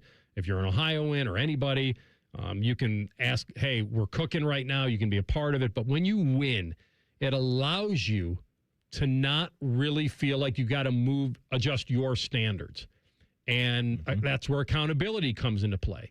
And where everybody knows where they stand all the time. And the second you start moving you break a precedent. And I think now he's at a point where he doesn't ever really have to do that. Let's hear him. I think the first thing is I talked to Mark Pantoni, his staff, and then the coordinators and position coaches that it's their job to make sure they look at the player. And, I watch everybody's film and I'm involved in every decision, but ultimately, I want to know who they want to coach. And so, you bring in, for instance, a linebacker. When they come and they sit on my couch and they've been offered a scholarship, they probably have the ability to play here. They've hand selected their ability level. My job as the head coach is to make sure it's a culture fit. And a big part of that now is the sphere of influence. It's the agents, it's the parents, it's everybody around the young man to make sure that they understand that this is more about being a Buckeye than it is about how much money you can make or yourself. All right, easy to say and probably very true to a large extent. What I would love to ask him is that by process of elimination, someone has had to have sat on your couch and brought up the big picture, right? Like how much money we talking? Or like what picture. opportunities am I going to have financially? And I would bet also that maybe, and this may not come from the player. Remember, when the player is being recruited, think of yourself on a job interview. Let's say you had an agent, but you went on a job interview, and you said all the right things. Team player, I'm this guy, this is what I want to be, this is all of it. All the salary talk will be discussed with my agent, and you say all the right things. Yeah. But there's nothing preventing you from leaving his office and going to your agent and saying, okay, is he going to match the deal we got from X school? You know he's heard that. He's had to have. And then he has to decide at that point whether it's worth it. Because a guy just asking for more or asking to be matched doesn't make him a bad guy. I think if it becomes the majority of your conversation with said player, agent, parent, mentor, whoever it may be, then I think that sounds the alarm, not only for Coach Day, but I have to imagine for a lot of coaches, because that will take away from what you've already built and what you want to continue to build. So it's got to be, I think, a delicate thing for coaches to deal with, right? Because I have to imagine, to your point, that there are very talented players, whether they're coming via the portal or coming through the high school ranks, that's their mindset. And I can't really blame players and families for having a pretty large majority maybe of their thinking rooted in that because of the generational money that's out there. But for Coach Day, I think we have to give him the credit to look at, we haven't really been talking about over the last few years, if at all really, guys off the field getting into stuff that they shouldn't be getting into. And I think that does speak to him and his staff identifying the kind of players that they want to have, because we're not talking about legal stuff or fights or anything like that. Like, that really hasn't popped up on our radar at all over the last couple of years. There's always going to be maybe the player or two that you say, you know what, he's got his eye maybe on this one thing, but he's a heck of a player. We still want him. I'm not saying Coach Day's doing that, but I have to imagine there's some of that does go on for coaches, because we see it all the time in sports, whether it's in the pros, whether it's in college. Guys that maybe get into some things or are very outspoken but are great players, those guys just aren't getting kicked to the curb and sent to free agency. More times than not, they have homes. And more times than not, those guys turn out to be really good players for you. At Ohio State, they can always be selective, and they always will be. The difference for me now is that Ohio State used to be able to sell a lot more than anybody else could really offer. Maybe not more than like Bama or some of those big brands, but now there are somewhat would be perceived a lesser brand that can win the day in recruiting. And that's the thing that I would love to hear. Like for Ryan Day have you ever been in a recruiting battle recently, in the last couple of years, where you had to match an offer or beat an offer? And when that happened, what was your tiebreaker? Mm-hmm. Because I don't know if you can sit across from a guy and find out how badly he wants to win, Rick Bonus. I don't know if you can. You might say all the right things. Mm-hmm. Like, yes, if they don't flunk the interview. Great scene in Boiler Room where Ben Affleck is interviewing the pre-trainees, and like the losers ask how much vacation time do they get in the first year. That's what the loser asks. Boiler Room. Yes. And you come... You're good listener. Because you came to this firm for one reason only, to become filthy rich. Yeah. And honestly, that's what Ryan Day wants to get to. You came into my office to become one thing and one thing only, a winner, a champion. Right? That's what he's trying to get to. And he's willing to pay for that. He is. It's just, when it gets to the matching game, do you then say bye-bye? I think it depends on a lot of things. Like you said, do we have depth at that position where we can tell this player no? Yeah. Like, I think there's a lot of factors that go into the mindset of a coach when it comes to those critical decisions nowadays. Joel Klatt does love Ohio State. How much does he love them? We'll hear his top 25 next. Rothman and Ice on the Fan. A lot has changed in 30 years, but we're still that old shoe that feels worn in and well-loved. And, well, we smell a little, but you've accepted that. The Fan. Hey, John, why so glum? I just got let go. The company's downsizing. This is the third time in the last 2 years. I'm done with this. Have you thought about My Computer Career? I've heard they can train you for a career in IT in just a few months, including cybersecurity and the basics of AI. And you don't need prior training or experience. Now that's a recession-resistant career. Wow, thanks. I'll check them out. Go to mycomputercareer.edu and take the free career evaluation. mycomputercareer.edu, an Elite CompTIA certification partner. Financial aid is available to those who qualify, including VA benefits. This is Gordon Miller from Miller Lending, the original home of the no-cost mortgage. If you've been in the market for a new home or just wanted to take advantage of lower rates, recent events have shown exactly why Miller Lending chose to offer a way around bad timing with our no closing cost program. With no fees rolled in or charged, including the cost of title insurance, you can simply close on today's rates and refinance free of charge as rates improve. Over the past several months, we spoke to numerous borrowers who had heard rates were coming down and chose to wait. We explained that if rates did fall, you could simply update a few documents and refinance again, but why take the chance? So when rates spiked a 0.5% recently, not only was I disappointed that we couldn't help those who waited, but also for those buying a home who just saw a sharp increase to their monthly payment. So while we can't control the market, we can offer an alternative. Eliminate timing and say goodbye to closing costs forever. 877-9-NO-COST, or simply apply online at nocostmortgage.com.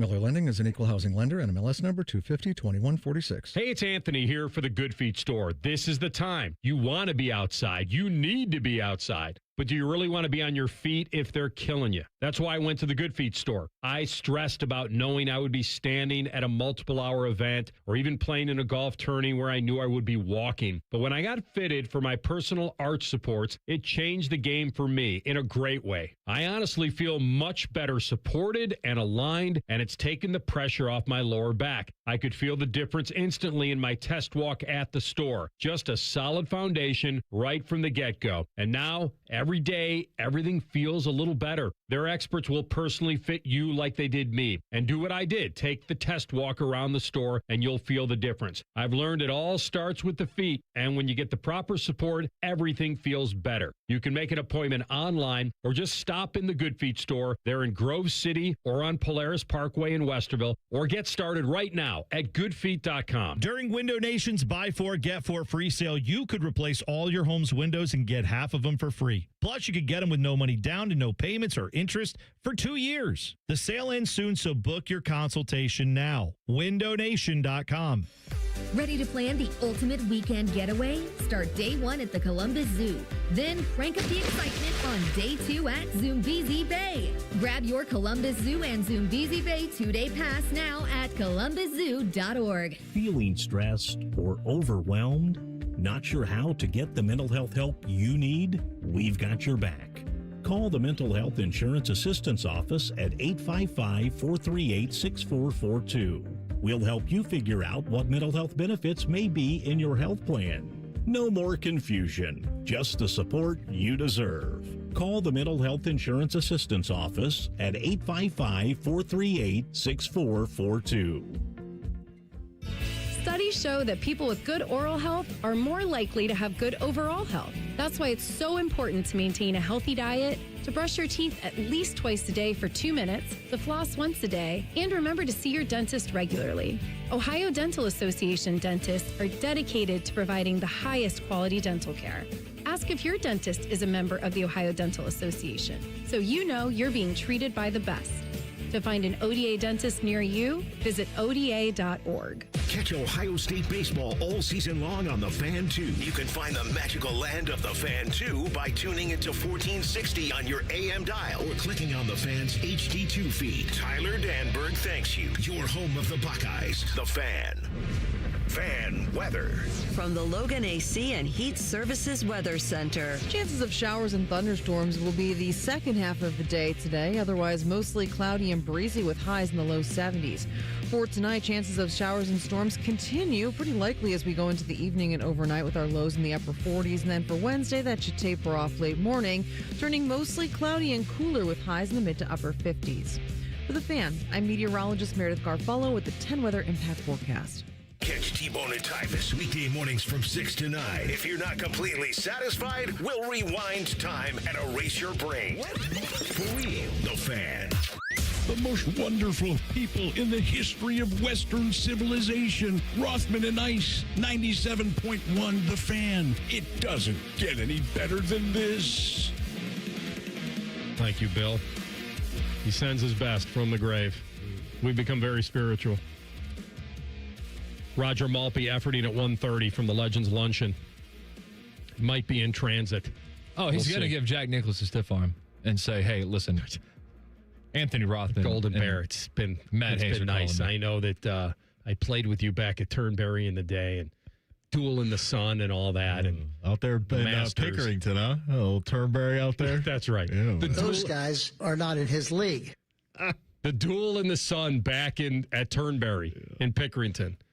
Well, remembering the duel. When you outdueled Nicholas at Turnberry in Pickerington, Ohio. Are you interviewing? Are you co-interviewing Jack Nicklaus with Dom again this year? No, I think that was a one and done. Oh. And why would I want to follow that up? I got him quoted Caddyshack, like my work is done. Like that's it. I'm not redoing that. When Doug Sanders missed right that off cut, into the missed that sunset. putt, and Jack flings that putter in the air like Judge Smales, and I'm like, and then he looks at me and goes, "Don't sell Doug Sanders short. He was a tremendous slouch." Like that's it. My work here is done. Like that's a wrap. Were you and Dom good teammates? Because I know, look, interviewing Jack Nicklaus is not something that everybody just gets to do. So were you guys like wrestling for the microphone to try to get a question in, or were you passing it off? You ask one, he asks one. Yeah, it was more of a little fireside chat. Like he was was in the middle, and we were in like chair. It wasn't like we're passing a microphone like a baton. Just figuratively. Yeah. Like, no, we were kind being of fair about it. I mean, it's hard because you got to do a little bit of eye contact if you want to follow up. Like it's difficult because you're on camera. Radio, you can kind of pull it off pretty easily. Yeah. But no, that was good. Honestly, that was it for me. I think I looked into the camera and said, "That's a wrap." So that may be a wrap, but you got to defend the crown tomorrow? Because AK was in here Monday talking about, hey, the trophy hasn't been seen for what, a year? We've changed 2 years? We've changed the format. Okay. We're kind of out of the contest in a way now. We're doing maybe a 3-man versus 3-man where it's the eyes versus ears open, radio versus TV. Or TV versus radio, and that's what we've done. So we've got that going, and we won it last year. So the trophy will forever remain with you? No, that should go back. So you're taking it back tomorrow? That's why I was rooting for a rain out, just so we could keep it. Can we get the tail of the tape for the radio versus TV, like the roster? I don't know their roster yet. Our roster is me, Scotty Vegas, and Tim Hall. Okay, and I'm assuming it will be Dom, Adam, AK, and I don't know their third, maybe a hired gun somewhere. I don't know. Okay. You guys better bring it home because you guys will never hear the end of it. Dom's going to be all over we won you. last year. Like, the series would be tied 1-1 if we lost this year. So you guys are the favorite in the minds of Vegas? And yeah? That's up to you guys. That's for you guys in the media to determine. TLC, we need Dom and AR mic'd up tomorrow. Like, could you imagine those two guys going at it, hole for hole, shot for shot, after one man called one man a Judas last week? He might be able to beat me at the halfway house. You are allowed to carry things in your mouth as well, Dom, not just your two hands. You can use your mouth to carry things as well. Such as? I'm just saying, other snacks. Okay. Things from the halfway house. Bring it home for us tomorrow. We'll be rooting for you. It's going to be a slop. It's going to be a Mutters. I think your game's built for that, right? Short game? No? Short game. I hear Dom is going to have Michael Barron's caddy for him to get in your head. Oh, man. I think that would actually lock in AR even more. That'd work against Dom. That'd lock my boy in if he saw Barron's out there. You guys are nuts. Our Rothman, look who it is. It's Big Red. Look, he's going to park your car for you. I parked my own car, thank you. No, you got to pull into the valet. It's demanded there at Muirfield. I'll tell you what, Dom. Pretend I'm still here and tell me all about it. All right. Top 25. Yep. This this somewhat surprised me a little bit because I remember when you guys told me about Joel Klass Top 25. Because he's a big Ohio State fan. I know he respects a lot. Well, he is. He respects a lot. Yeah. And I said to you, well, he's got to have Ohio State number 1. And you guys said, no, he doesn't. So surprise me. He has another Big Ten team locked in at number 1, and it is the Oregon Ducks. So the top 5 right now, post-spring, according to one, Joe Klatt, is Oregon at 1, TLC's Golden Domers at 2, Ohio State 3, Indiana 4, and them dogs from Georgia coming in at 5. I like the value on Oregon for sure. And I think it's their defense. Their defense has actually come to the table now. They were pretty good last year defensively. They need more, but they were good. They were better against the run, and that's what I would say is something that would balance them. They've been knocking on the door, too, right? Like Dan Lanning, the last 3 years, they're one of the programs around college football that has a bunch of momentum behind it right now. That's never going to be the end all be all. You got to have some breaks go your way, all that type of stuff. You got to stay healthy throughout a year. But you look at a team in Oregon last year that played in the semifinal game. Now they got cracked by Indiana.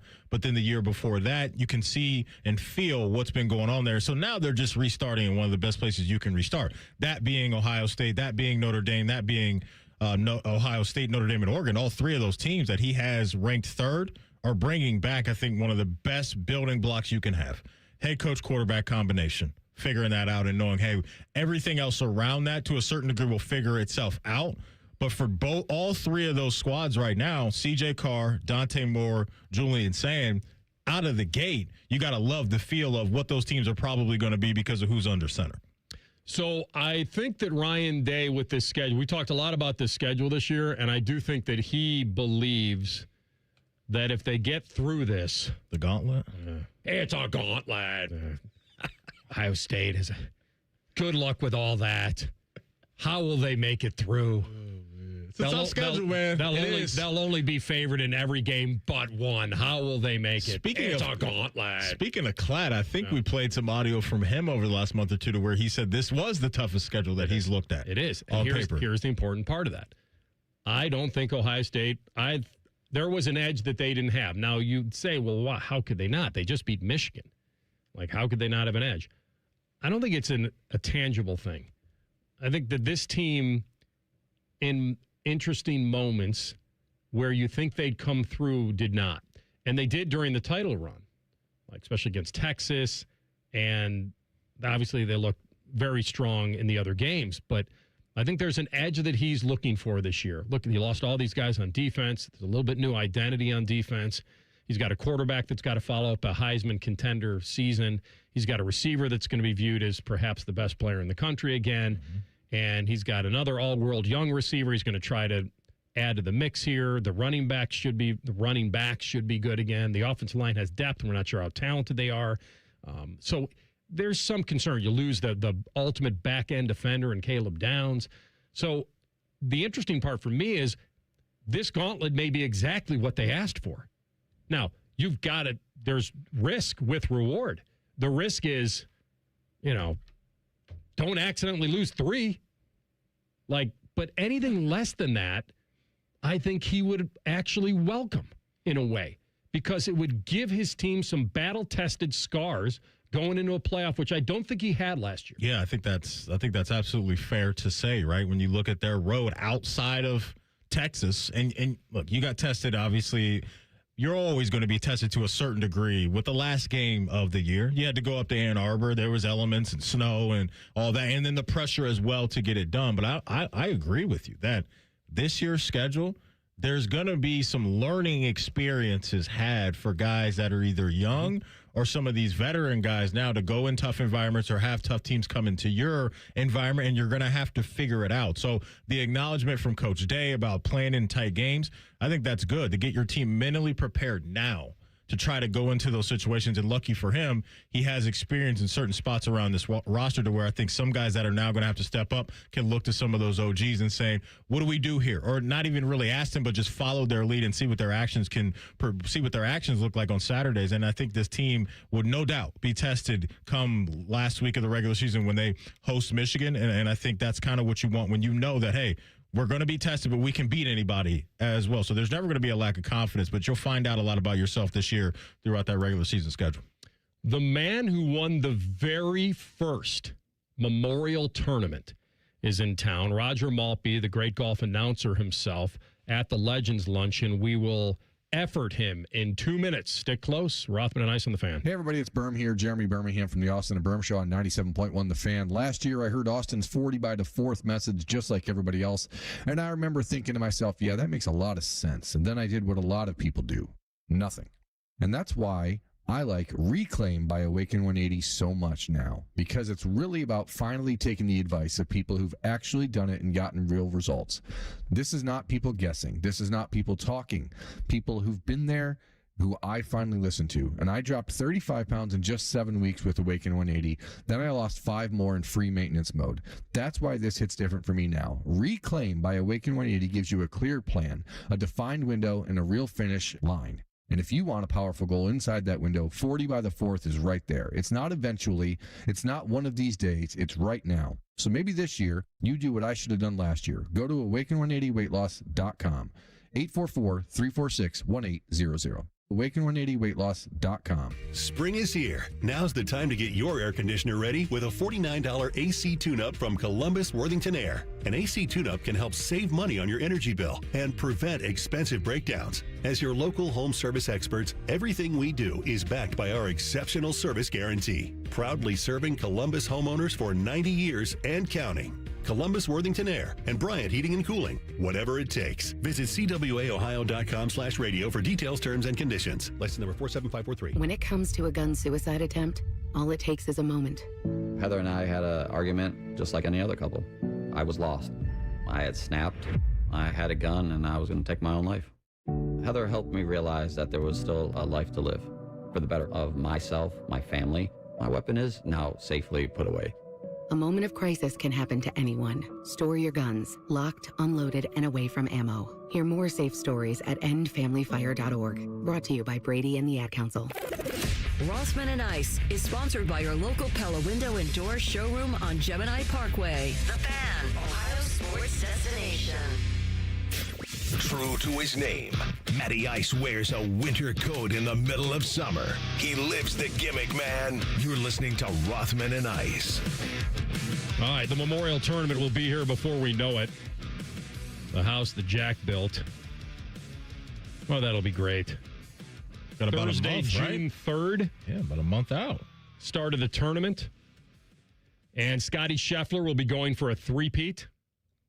That would match Tiger at Memorial. He won 3, 99, 2000, 2001, and then went on to win a couple more.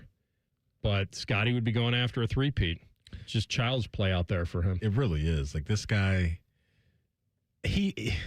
when I watch him play, or like, I know he's confident, but he doesn't really portray himself as overly confident. Like, he's super humble, but the ripple effect of his dominance throughout the sport reminds me of the all-timers. Like, he's got a long way to go, obviously, to play, but what he's chipping away at with the consistency of how good he has been is just elite stuff to watch. And just the fear that I'm sure certain guys have that if they have a lead going into a Sunday and he's 4 strokes back, 5, whatever it may be, like, he's that guy now. And that's when you know you've reached a different level of greatness, is when that can show itself in other guys. You apply pressure to not only yourself and what you want to accomplish, but other guys, by just your mere presence, feel that as well. And I think that's where Scotty's at. Feels like it. He's never out of it, kind of thing. Yeah. Never count him out. He's not ever too far back. Like, if I'm watching a tournament and he's 7 back. That's what I was going to say. Still in it. 7 back, waking up on Saturday or Sunday. Like, Saturday, I feel for sure. like Sunday, but maybe made a run. I wouldn't shut the door on it. No, it was you back wouldn't. 7. You know, you wouldn't. He's that guy. Yeah, it's so the Memorial is one of those tournaments that certainly everybody wants to win, and they want to win it because of its prestige and with Jack and all of that. Yeah, you know, the one guy that's been close that hasn't won it is Rory, and I'm not saying he's trading a major for it. What I'm saying is that it does complete it for a lot of guys, and it's been that special. Now, when I was covering it in the 90s, it felt like to me that it was almost like it was a who's who. You had to be Norman, Els, Watson, Couples. Like, it felt like the Hall of Famers. Like, you had to have played there a lot.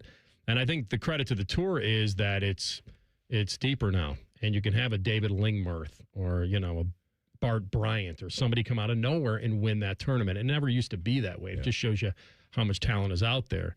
And, you know, Jack is getting up there as well. And I know a lot of people want a handshake. to win it with him right there, 18 green, and the whole deal. And so hopefully we'll have another good tournament. And the fact that Scheffler is a guy going for a three-peat, and we haven't seen that at Memorial since Tiger did it what am I talking about? 20-some-odd years ago, 25 years ago. And now we've come 25 years later, and we've got a guy that has a shot at it. I think that's pretty cool. It is really cool. And I always love, too, going out to Jack's place for the Memorial, and you walk in, or at least the entrance, that I usually come through. You go through security. There's the pro shop to your left, and on your right, on your left, and there is the pictures of just all the winners, right? And it's so cool to just feel that history and see the guys that have stacked them up in that way. And the fact that Scotty has done that here and he's been dominant elsewhere, he is, no doubt, right now, the face of the sport. The face of the sport along with Rory and some others. But right now, I think you can ask even a casual sports fan, do they know who this guy is? And I think the answer is yes. And that's when you really know you're doing some damage in the golf world, is when your name can cross over to other realms of sports and people know who you are and how good you are. Yeah. He's got a quiet confidence. No doubt he does. Yeah. Not a big fist bumper. His game's loud. Yeah. His game's loud. It is. And it used to be his putting that kind of held him back. But that's what a lot of guys held Watson back a little bit. Yeah. Not everybody plays great all the time, but, man, he's never out of it. What a pleasure to be joined by the former pro himself, on-course analysis he's been offering for so many great years for NBC and the Golf Channel now as well. Roger Maltby in town. Roger, good to have you on the program. Well, thank you much. Good afternoon. It's so good to have you doing this still, and I believe you'll be at the Open. And what went into your decision to continue doing this? I know that you were with NBC for so many years, and it's just great to have your voice on the broadcast. What drives you now at this point? I still love doing it. I still can do it. I still love doing it. And, if nothing else, I'm a fan of the game. Come on, golf's my life, right? Yeah. So these kids hit it so hard, and they're so good that I just love hearing it hit, watching it in the air, and seeing how far it goes. It still thrills me. So if I can keep doing it, I will. If you came back and saw, if you didn't know anything about golf and somebody asked you to look at Scotty Scheffler's swing on a tee box, I'd be like, hey, I want this guy in my scramble team, but he's certainly not the best in the world. Like, I find his footwork and swing to be so, softball-like. Are you as equally kind of amazed by his non-balance in a way, but he obviously knows exactly what he's doing? Well, yeah. I mean, I do share your feeling on that. And to me, the most amazing part about it, because there's been other players with different footwork and so on and so forth. Norman used to slide his foot back and forward when he hit the ball. At any rate, it's the consistency he plays with doing that. You would figure there'd be down times when things weren't working so well. But my goodness, I mean, he just plays great seemingly every time he's out. So, I would he'd be great on a scramble team. I agree with you. No doubt. Roger, we want to get your feelings on the world of golf right now as it involves or has involved over the previous years, live golf. And you've got John Rahm now coming out and saying that he's got a few years left on his contract with live and doesn't see, quote, many ways out. So for a guy that's been around the game for so long and covering it at the highest level, your thoughts on live and the maybe, I guess, negative impacts that this having on the sport? Well, let's just put it this way.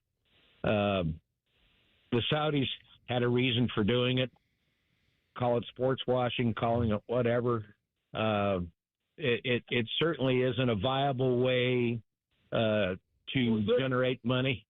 So it's not a profit-making deal. Anyway, the players that went over there, I don't fault them. I mean, these guys aren't playing for pro shop credit and sweaters.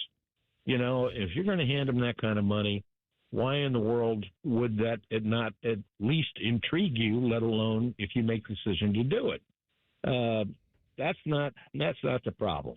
But it disrupted the game. It gave the appearance that somehow the PGA Tour was in trouble or losing its shine and control in the game. But a few years down the road, PGA Tour is still the highest level of golf played on the planet. And they picked off a few good players, but they didn't get them all. And no matter the PIF fund, okay, I mean, obviously that's a bottomless pit of money they have, okay, but nobody likes shoving down money, down a rabbit hole, year after year. And they estimate they've lost about $5 billion so far on it. And, it sounds as though they're getting a little weary of that and want to move on. So we'll see what happens. Nobody knows, certainly on our side, what might happen. But all indications are that it could be near its end. Legendary announcer and pro golfer Roger Maltby with us in for the Legends Luncheon with the legend himself, Jack Nicklaus. You had some duels. You played alongside. We just talked about whether Scotty Scheffler has an intimidation factor if he's 6'7" back, even on a Sunday. He's the one that's never out of it. Explain to us what it was like to be inside the ropes playing with the Tom Watsons and Jack Nicklaus. Did they have an intimidation factor? Was he worth a few strokes just by showing up on the tee box? Pretty much. Oddly enough, we're at the Legends Luncheon today, and oddly enough, that's a question I was asked and have been asked many times over the years. And they said, well, what's it like trying to play with Jack Nicklaus? And I said, well, listen, you'd stand on the first tee and you'd look around and you knew everybody watching knew he was better than you. He knew he was better than you, and you knew he was better than you. But you had to figure out a way to try to play him, So did that give him an advantage? Yes. But I'll tell you what, he was always the most gracious, accommodating guy to play with you could ever find. So he didn't use that in any way to intimidate or do anything of that nature. He was just a great gentleman to play golf with, and it was a privilege to get to play with him. Yeah. Great champ. I think just defined champion in so many ways, Roger. 55 top 10 finishes on the PGA Tour. Here's a trivia question. I want to find out how much Roger Maltby knows about himself. You ready for this one? Okay. All right. In 1985, you won a couple tournaments, and you earned $360,000 in change. You finished 8th on the money list. Where would that have put you last year on the money list? Where do you think? You know what? I don't know. I could not tell you. You wouldn't have been 8th. It would be. You wouldn't have been 8th. Would it be 15 million? You would have been 8th. You would have been 175th. Oh, with 350. 360. You would have been 175th in 2025 on the PGA Tour. Is finishing 8th on the money list. What was that number last year on the tour? I don't know, 4 or 5 million. See?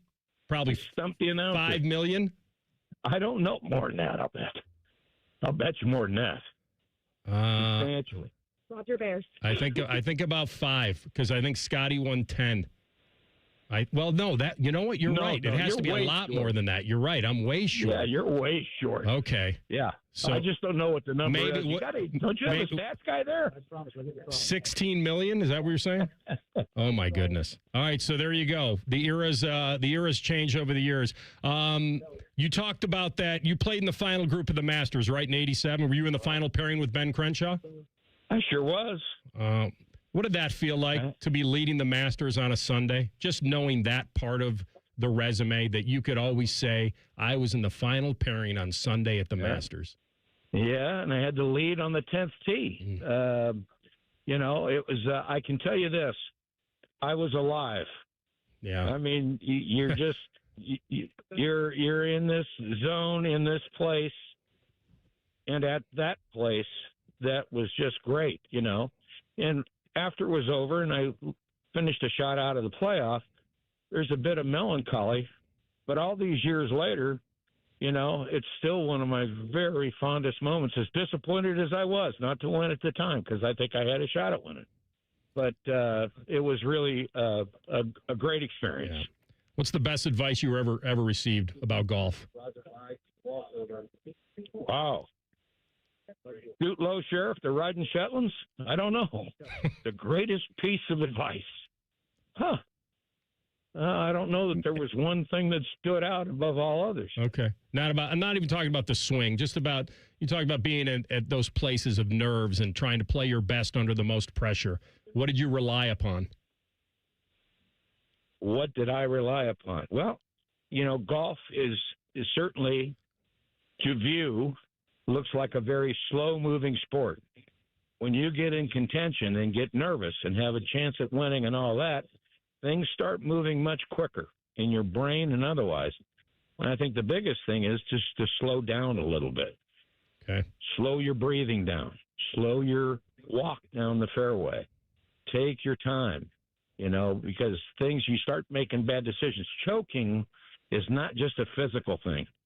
Okay, it's not that your hands are shaking, that you can't catch a breath. That's not it. It's you start making bad decisions because your mind starts running away from you, and you make bad choices, and that's the thing you have to protect against. Okay. The game's better with you in it, my man. Can't wait to see you in Dublin. I appreciate it. Thanks for jumping on with us. Thank you very much. I look forward to being back in a few weeks. Absolutely. Be well. Thank you.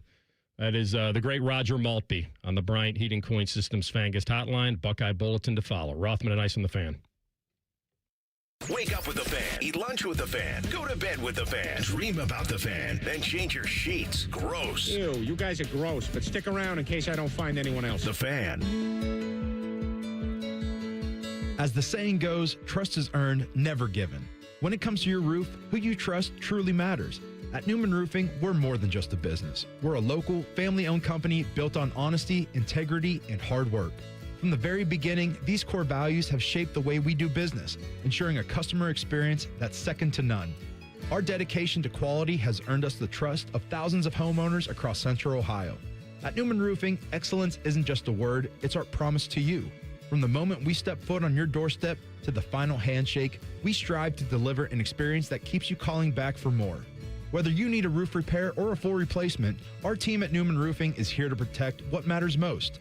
After all, when your name is on it, it just means more. So give us a call today at 614-NEW-ROOF or visit us online at newmanroofing.com. Don't just get a new roof, get a Newman roof. Hey, what's up? It's T-Bone. Now is the time to call Comer & Cross and transform your garage with a gleaming new Comer & Cross garage floor. Maybe your garage floor has exposed concrete with stains and cracks or a bad epoxy or paint job. Well, the new Comer & Cross garage floor will transform your entire garage in just one day. Now, here's the great part of this whole story. If you call them right now, they're going to take 50% off installation. Yeah, that's right, 50% off installation from Comer & Cross when you call them today at 1-800-NEW-FLOOR. A Comer & Cross garage floor is the gold standard, guaranteed to never chip, crack, or show tire lift like epoxy or paint ever. Plus, they make it easy. They'll take your stuff out of the garage for you. They'll fix your cracks and pits perfectly like it's a new garage floor, and then they'll apply the proprietary finish that you pick. Yeah, I said it. They'll fix your cracks and pits. What's wrong with that? That's what you want. So call them today at 1-800-NEW-FLOOR to get 50% off installation. That's 1-800-NEW-FLOOR. Or go to comercross.com. Want to hear a shocking statistic? Medical malpractice is the third leading cause of death in America. Don't believe it? Google it. And that doesn't count serious injuries like birth injuries to perfectly healthy children. All doctors wear white jackets, but it doesn't make them all the same. Most medical errors are committed by the same quacks over and over again. I'm John Morgan of Morgan & Morgan. Many hospitals looking for more profits are forcing doctors and their groups to be employees of the hospital or be forced out of their system. It's a troubling trend in medicine. People make mistakes, but medical mistakes are huge and often forever. If you believe your child suffered a birth injury or a misdiagnosis or mistake led to a loved one's death or injury, let our team of medical malpractice lawyers examine your case for free. No recovery, no fee. Morgan & Morgan, for the people.com. Morgan & Morgan, Ohio office located at 600 Vine Street, Cincinnati. Prior results do not guarantee a similar outcome. Tom's Garage Doors. Tom's Garage Doors. When it comes to garage doors, no one knows more. I started my first business at 12 years old, mowing lawns for about $5 a yard. I thought I was crushing it. until my buddy down the street undercut me by $2. But he didn't just cut the price. He cut corners too. That's when I learned if you do the job right, people trust you and integrity beats profit. People care more about how you show up and whether you do what you say you're going to do. Hi, I'm Tommy Mello, owner of Don's Garage Doors. From garage door repairs to upgrades, we show up, we crush it, and we stand behind every job. We only use the best parts, and the spring's guaranteed to last a lifetime. Because when you care about the people you serve, you work harder, and it shows. From repairs to upgrades, call Don's Garage Doors today or schedule online at donsgaragedoors.com. And yeah, we still beat the other guy. Don's Garage Doors, Don's Garage Doors. When it comes to garage doors, no one knows more. Good news. Jack has personally invited the fan to the Memorial Tournament, and we're broadcasting 30 hours of live content, and we'll try not to embarrass ourselves. Sponsored by Ohio for Responsible Gambling. Visit pausebeforeyouplay.org. The Fan Poll is sponsored by JT's Pizza and Pub, home of award-winning pizza and $2 tall boys. All day, every day. Rothman Ice present Buckeye Bulletin. Sponsored by Window Nation. Save up to 50% on new windows from windownation.com. Eras have changed, certainly. Guys used to be around forever, and then that kind of slowly went the other way. And then there are opportunities and the money and moving to other schools or going to the NFL, all that. We've seen some great college coaches try to make the jump to the NFL, and some have been successful, not many. But the fact that staying at a high-pressure school, this isn't like Woody Hayes was from the early 50s to the late 70s.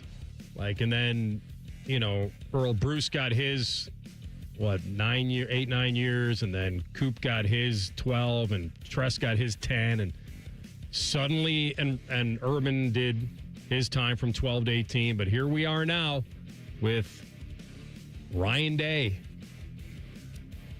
It's been a while. It's been a minute, man. It's been a minute. Seems like as being a head coach. Yeah. So his first year was 19. That sounds correct. Head coach. Yeah. So that's 8 years.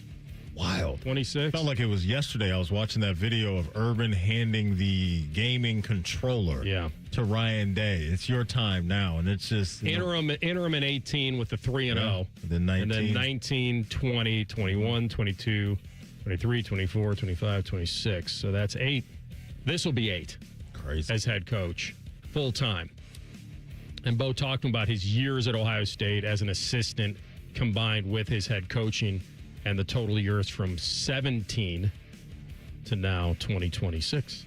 It goes fast. It goes fast. And think about where it was and where it is right now. It's amazing. So my question is, where's it going to be in 10 years from right now? I'm trying to project that out the best way we possibly can. It is where we need to go. But to your point, like you said, on the field is on the field. And it still comes down to players. It comes down to who's going to come together. That's what the summer's all about for us. Is coming together as a team, offense, defense, special teams, creating a chemistry. Because we're going to get challenged this year. There's no question about it. I mean, you look at the schedule that we have ahead of us. We're going to have to win games in the fourth quarter this season. We're going to learn a lot about ourselves, and we push through this schedule. We'll be playoff ready at the end of the season. But this summer is going to be critically important on how we start the first half of the season. Yeah, that leans into our conversation that we had in the last segment about he knows what's coming. They'll be battle tested or not, and how they'll respond. I always think that's good. Now, sometimes in basketball, it's a lot better. There's so many more games. Yeah, you can exploit your weaknesses early and have it really do good things for you later. Football, you get a couple get-out-of-jail-free cards. I think most coaches. The other thing I'd ask Ryan about, he won the title having to go the distance. And then last year, the bye, and it doesn't work.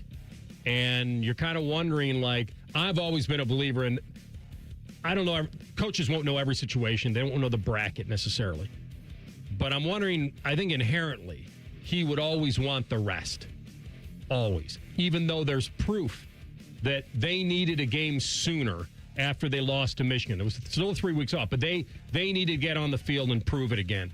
And there's sometimes where you have injuries, you want rest, you want to be able to dissect your opponent, you want your opponent to maybe play another game. But there is that fine line between catching a team that caught momentum versus you that's waiting. I'm wondering if he still feels like it's rest overall. Would love to hear his answer to your question. This is now the second time that me personally, I've heard Coach Day mention that they're going to be playing games in the fourth quarter this year. One at a presser and then one today with Bo on his show. And so if we're hearing it publicly, can only imagine how many times his players have been hearing that and gearing those guys up mentally for what's to come. In situations to where they're not going to be handed games all the time this year, to where it's over midway through the third quarter. Where is this team going to be from the neck up this year is going to be important to be able to fight through some of the adversity they may face when it's Texas and some of the other opponents. Whoa. They're going to have to deal with. Skipped a game. That ramp-up game. Yeah, why did you go to Texas? I got to, my bad. They're starting the season at home earlier than that. With a ramp-up. Okay. Against the Cardinals. Make sure you're not looking ahead. The Cardinals. Not Cardinals. Yes, it's a Stanford Cardinal. Yes, and then Ball State Cardinals. Yeah, there's more of them, and they flock. All right, we're going to come back with our guy, Bobby Carpenter, and maybe he can give us the true definition of culture on a football team. Rothman and Ice and the Fan. We're your radio home for the Buckeyes, Browns, and all the NFL games you can handle. We may have a bit of a football problem. Oh, yeah. The Fan, Ohio sports destination. I have a buddy who's going to be popping the question soon. He's planning everything out. He asked me, can you help me out with the ring? I said, of course I can. I've got a guy, Bob Capace from Worthington Jewelers. Now you talk, Bob. Hi, I'm Bob Capace. I'm your guy. Go in, see my friends at Worthington Jewelers, tell them I sent you, and you'll get the true VIP experience. I'll treat them better than I treat you. That's not hard. Worthington Jewelers on High Street in Worthington, worthingtonjewelers.com, where Columbus gets engaged. And tell them Common Man sent you. I'm Leslie from Pella Columbus. And I'm Wilson from that other window place. Wilson, it's important to us that when you call Pella Columbus, you talk to a real person. You should hear how smooth it is when you call us. You calling right now? Yep. Oh, here we go. New windows. No. New window. Operator. Get the windows that homeowners rated the leading window brand in Columbus at PellaColumbus.com. Hey, Central Ohio, Andrew from Home Team Solutions, and we buy houses for cash. If you've got a house you need to sell, this is your season. Inherited, behind on payments, just over it? Whatever brought you here, we can help. We buy as is, we cover all closing costs, and there are zero commissions, period. Just a fair cash offer, and you choose your closing date. People are making moves right now, and we make it simple to be one of them. One call is all it takes. We'll get you a fair cash offer, fast, no pressure, no obligation. Hundreds of your neighbors have already sold the easy way, and we've got 5-star reviews and BBB A+ rating to back it up. Take what you want, leave what you don't. We're based right here in Columbus, and we're ready when you are. Call us at 614-962-SELL. That's 614-962-7355, or visit selltohometeam.com. Home Team Solutions, local, trusted, family owned. Call 614-962-SELL. That's 614-962-7355.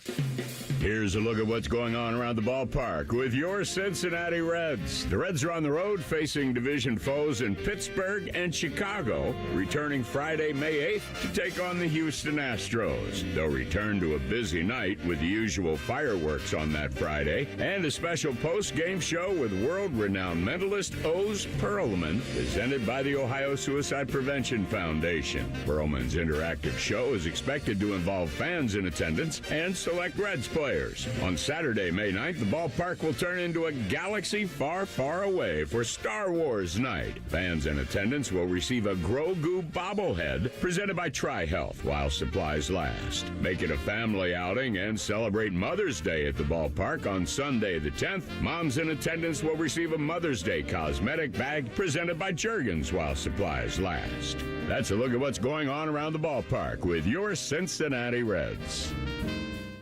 Sun, splashes, and nonstop fun await at Zoombezi Bay. Get your season pass for unlimited thrills, including our all-new conservation tower. Buy now at ZoombeziBay.com. Planning to buy a home in 2026? Not sure where to start? The Ohio Housing Finance Agency can help. With a step-by-step homebuyer's guide and financial tools, the Ohio Housing Finance Agency can make homeownership part of your future. Eligible homebuyers may qualify for down payment assistance and reduced mortgage interest rates. To see if you qualify and to find a mortgage lender, visit myohiohome.org. Hey, it's Bobby Carpenter. Bring your landscape back to life with an unbeatable deal from Ohio Mulch.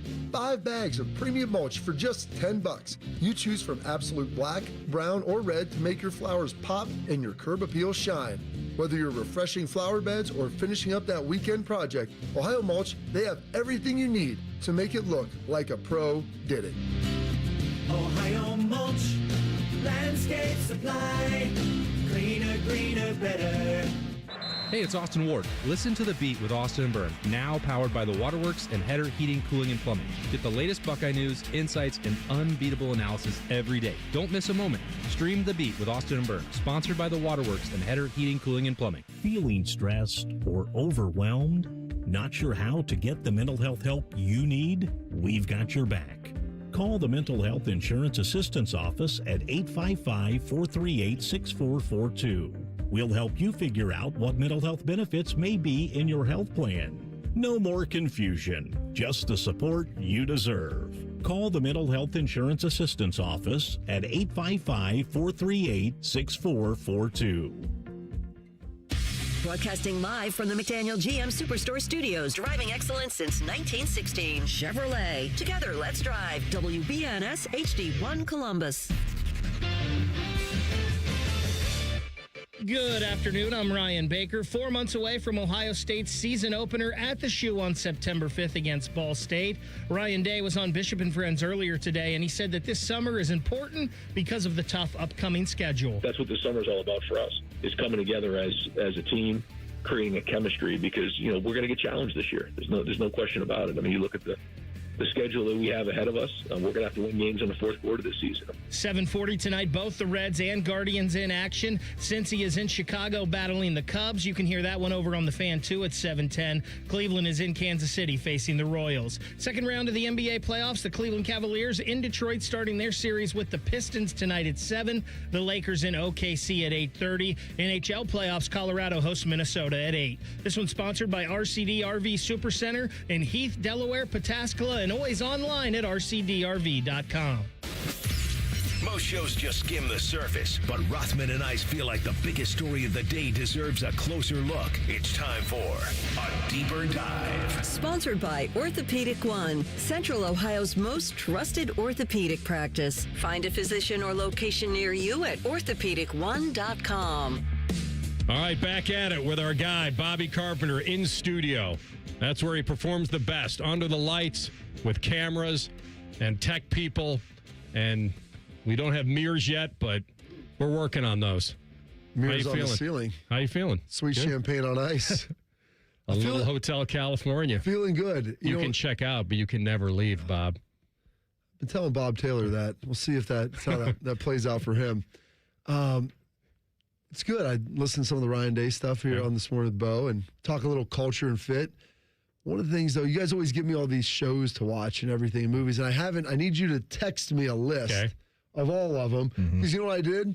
Beam did that when we were working at the end. I had a list, and literally I would like check them off as I went. And he's like, well, you writing all this down? I was like, oh, yeah. I go, I can't remember them all if not. And then Shark would chime in every once in a while. That office doesn't watch anything except for like reruns of 1970s games. So he's not bringing anything to the table. Bodie gives me some stuff, and there's some good things in there, but I got to write them down with him too. So give me a text with some of that. I just started halfway through the Hulk Hogan documentary on Netflix, which is really good. Okay, haven't watched that. You'll like it. The Ultimate Male versus the Ultimate Meatball. Coach, it takes place right in your favorite timeline. Back in the 80s. Back in the 80s. Yep. And God, can a brother get a ride back to the 80s? Oh, it's awesome. All the shooting, all the stuff that they got, the footage and everything is from there. And it's overlaid with him doing some one-on-ones, him Jordaning it in his palace down there in Florida. And then the other part of it is when they're doing some of the talking and the B-roll over top of it is him and his son like working out together. And he's like walking with a cane, and then he has to steady himself on his son. And he's like, I just feel like, so soft. I have to do this. He's like, Dad, you're so stronger than me, But he's like, I can't even walk anymore. It takes a toll on you. And it's July 24th last year will be 1 year from his passing at 71. So, yeah. Wild era. But, Maddie, that was like, I assume that's very Dusty Rhodes, Cody Rhodes Oh, it's kind of Dusty deal? Rhodes Yeah. all the way. Mhm. Yeah. Oh, they show him dancing around out there. It's good. You will love it. It was just tough the last Cody time. Rhodes is on there talking about like Hulk and the things. that he Growing did. up, I'm sure around all that of stuff. course. It's just tough. The one of the last appearances for Hulk was him getting booed out of the building at Monday Night Raw a few months ago, right? Or when did he pass? Oh, it's a year. Has it been a year? So one of his last appearances in front of a live wrestling audience was him literally getting booed out of the building. I mean, that's a by fans. far cry. Like in the 80s, he couldn't be the heel. That was Hulkamania. Well, that was as big as so it got. they have Ventura on there, Jesse Ventura, that becomes the governor of Minnesota and everything. And he goes, this was when it was all still super regional. He goes, so Vince fired him. He had made his way up to New York. Vince's dad fired him. So he goes, the next biggest place was Minneapolis. And he goes in there to be the heel to fight Ventura, who's the local guy. Yeah. And it was like Rocky. Ventura goes, halfway through, they're starting to say, Hulk. And it's like the Russian security for Rocky. 100%. He's like, this is my home game. He was in Rocky 3. That's right. Hulk Hogan. And I've heard a story that Vince Sr. didn't want him anymore. And Junior was like, no, like this guy's a star. Yeah. He's in Rocky. Like, let's bring him back in. And he blew up and became one of the most popular wrestlers of all time. So his dad, when he did Rocky 3, cut him from WWF. Yeah, right? that's when he got cut. Yeah, Senior didn't want he him. said, we're done. Yeah. And then he went to the American Wrestling Association or something. And that's when he went to Minnesota and started doing all that stuff and building it back up. Some other wrestler owned that I grew up with. Well, listen, the Valiant Brothers, Jimmy and John, the Golden Boy, Paul Christie. I loved, oh, man, there were so many guys that I watched. Maddie would never watch this because some of it was on black and white television. But anyway, yeah, the rise of Hulkamania in the early 80s was as big as anything. I didn't fully appreciate all of it. And he's like, I'm trying to retire and like cut back. Not retire, but like cut back. And so they're trying to give the title to someone else. And that's when they tried to give it to Ultimate Warrior, who had it for like 3 months. They realized this guy, he's unstable and he's not it. Exactly. And so he's like, but they're like cheering for him even after he lost. And it's just so crazy to see all of that and to watch it. And he's a very, honestly, likable figure. I mean, his dad kicks him out of the house because he drops out of college. He's in a band. He wants him to go to school. And he brings his dad to the second WrestleMania.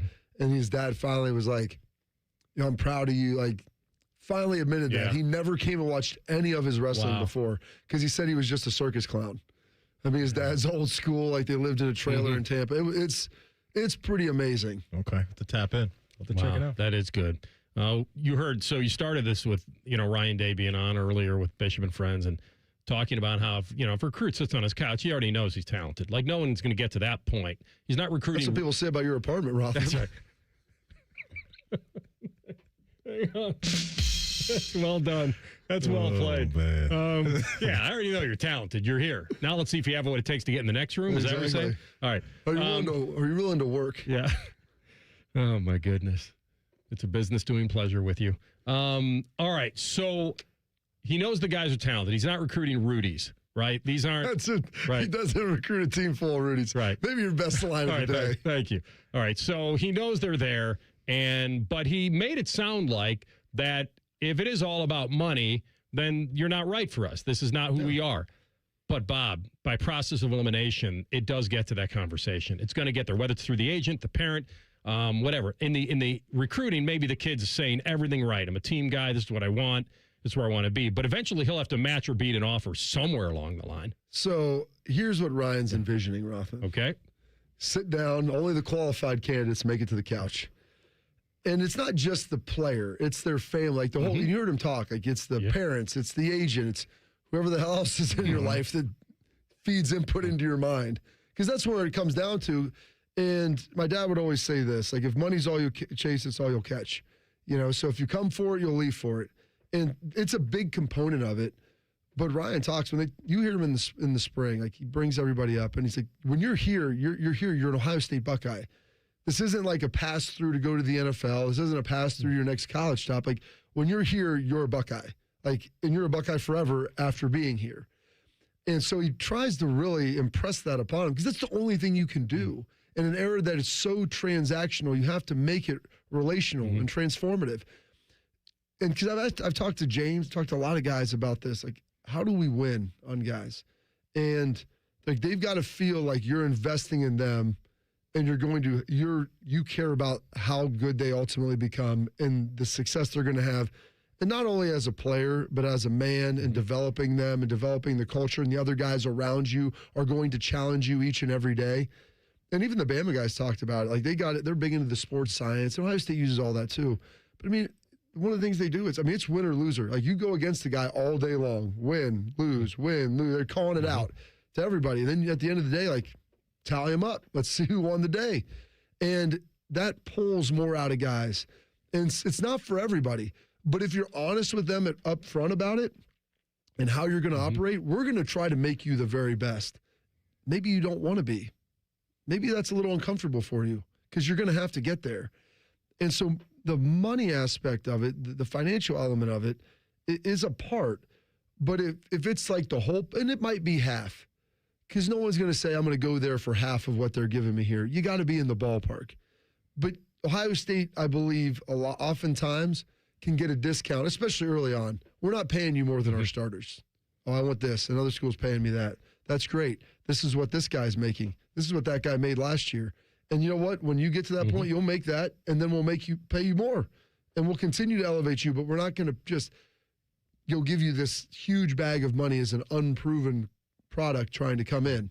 We'll get close, and we'll be in the ballpark. But if someone wants to pay you twice that, you shake your hand and say, maybe we'll see you in a year. How much of that change is going from a high school recruit to a guy coming out of the portal that's more established? I think portal is a little different because then you have quantifiable film against college players. So there is a monetary element, but it's also like, you know what? If you want to then stay in Alpena and be the news director, so that's Purdue's paying me more. Well, you know what? If you want to go there and be 2-12. Or 2-10, go for it. It's a great line, a great analogy you brought up. So when we were all doing the show together, you might remember this. Oh, yeah. So I started in the smallest market in the country, right? Northern Michigan. And a buddy of mine was the news anchor, and I was doing sports. And he got this job in Rockford, Illinois, an hour and a half outside of Chicago. And he's going for the interview. I'm sorry, he didn't get the job yet. He's going for the interview. And he's sitting with the GM in Rockford. This is a market 211 to market 134. It's a big jump for him. And he's sitting there, and the GM offers him a certain amount, and he goes, well, Alpena's offering me this to be the news director. So he's going to be an anchor and a news director in this small market. And he looks him right in the face and goes, well, then stay in Alpena and be the news director. And he said it just like that, whereas like, okay, obviously you're going to take the job. You're not going to stay in the smallest market in the country, even though they're offering you more money, and we can't match that right now. And I think that's a little bit of, if you want to go there, then by all means, have at it. If you want to come here and you want to win, and you want to become the very best, like Max Clare, you want to come here and be the very best you can. And there's guys that have chances to leave that are maybe backups, fringe guys. Like, hey, next year you're going to be the guy that's up. And so we're going to compensate you like that. But if you think that you want to go somewhere and take the easier path where, hey, you're just going to start right now, okay, well, then that's a choice that you have. But maybe you weren't right for us anyway. And I think that you kind of peel into that to kind of see what's underneath the layer. We will peel the layers apart next. I want to get your biggest question about this team for this year. I'm sure we could talk about what you're impressed with for an hour, but we want to balance that with maybe what your biggest question is. We'll do that next with Bobby Carpenter in studio, Rothman Ice and the Fan. Whatever you're doing right now, just know that Bo Bishop is enjoying a sip of bourbon, even if this promo is playing in the morning. No judgment. Oh, sweet morning drinking. The Fan. Newman Roofing, as part of their 2026 Commitment to Community initiative, is proud to partner with 10TV and The Fan to relaunch Raise the Roof, honoring local heroes going above and beyond. We are calling on you to help us recognize the volunteers, educators, first responders, and everyday difference makers who are making a meaningful impact in your community to be recognized on 10TV and The Fan. Send in your nominations and stories to 10tv.com/raisetheroof. 10tv.com/raisetheroof. Nominate a local hero today and help us raise the roof for those who make a difference. Hey everybody, it's Berm here, Jeremy Birmingham from the Austin and Berm Show on 97.1 The Fan. Last year I heard Austin's 40 by the 4th message just like everybody else, and I remember thinking to myself, yeah, that makes a lot of sense. And then I did what a lot of people do, nothing. And that's why I like Reclaim by Awaken 180 so much now, because it's really about finally taking the advice of people who've actually done it and gotten real results. This is not people guessing. This is not people talking. People who've been there, who I finally listened to, and I dropped 35 pounds in just 7 weeks with Awaken 180. Then I lost 5 more in free maintenance mode. That's why this hits different for me now. Reclaim by Awaken 180 gives you a clear plan, a defined window, and a real finish line. And if you want a powerful goal inside that window, 40 by the 4th is right there. It's not eventually. It's not one of these days. It's right now. So maybe this year, you do what I should have done last year. Go to awaken180weightloss.com. 844-346-1800. Awaken180weightloss.com. Hey, it's Anthony here for the Good Feet store. This is the time. You want to be outside. You need to be outside. But do you really want to be on your feet if they're killing you? That's why I went to the Good Feet store. I stressed about knowing I would be standing at a multiple-hour event or even playing in a golf tourney where I knew I would be walking. But when I got fitted for my personal arch supports, it changed the game for me in a great way. I honestly feel much better supported and aligned, and it's taken the pressure off my lower back. I could feel the difference instantly in my test walk at the store. Just a solid foundation right from the get-go. And now, every day, everything feels a little better. Their experts will personally fit you like they did me. And do what I did. Take the test walk around the store and you'll feel the difference. I've learned it all starts with the feet. And when you get the proper support, everything feels better. You can make an appointment online or just stop in the Good Feet store. They're in Grove City or on Polaris Parkway in Westerville. Or get started right now at goodfeet.com. Turn up the heat on your savings and earn up to 3.75% APY until April 2027 with a high-rate money market account during Kemba Financial Credit Union's limited-time Summer Boost Special. This high-earning, no-nonsense account will put your cash to work while you're living your best summer. Offer expires July 31st, 2026. Visit Kemba.org. Restrictions apply. Advantage status and $5,000 minimum balance required to obtain APY. Max $1 million. APY equals annual percentage yield. Federally insured by NCUA. Hello, it's John Kozik, founder and president of TurboTrack Realty, and I buy real estate as is fast for cash. Call today for an all-cash offer on any of your properties, and we can close within days at 614-470-2000, 614-470-2000. Do you own a property that's outdated and needs thousands of dollars in repairs? Great, I'll buy it. 614-470-2000, 614-470-2000.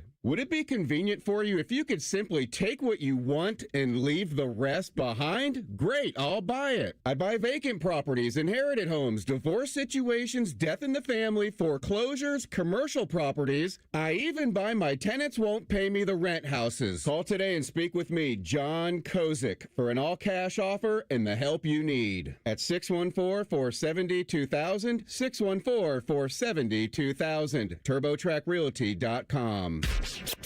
Morning Juice is now on YouTube, weekday mornings starting at 6. If you're a fan of Bobby Carpenter, he's ready to attack and dominate. If you're a fan of Jeff Dudoff, drive directly to a hospital. Seriously, the Fan. Fan weather. From the Logan AC and Heat Services Weather Center. Chances of showers and thunderstorms will be the second half of the day today. Otherwise, mostly cloudy and breezy with highs in the low 70s. For tonight, chances of showers and storms continue pretty likely as we go into the evening and overnight with our lows in the upper 40s. And then for Wednesday, that should taper off late morning, turning mostly cloudy and cooler with highs in the mid to upper 50s. For the Fan, I'm meteorologist Meredith Garfolo with the 10 Weather Impact Forecast. Question from a listener: do you dopes ever get tired of talking about Ohio State?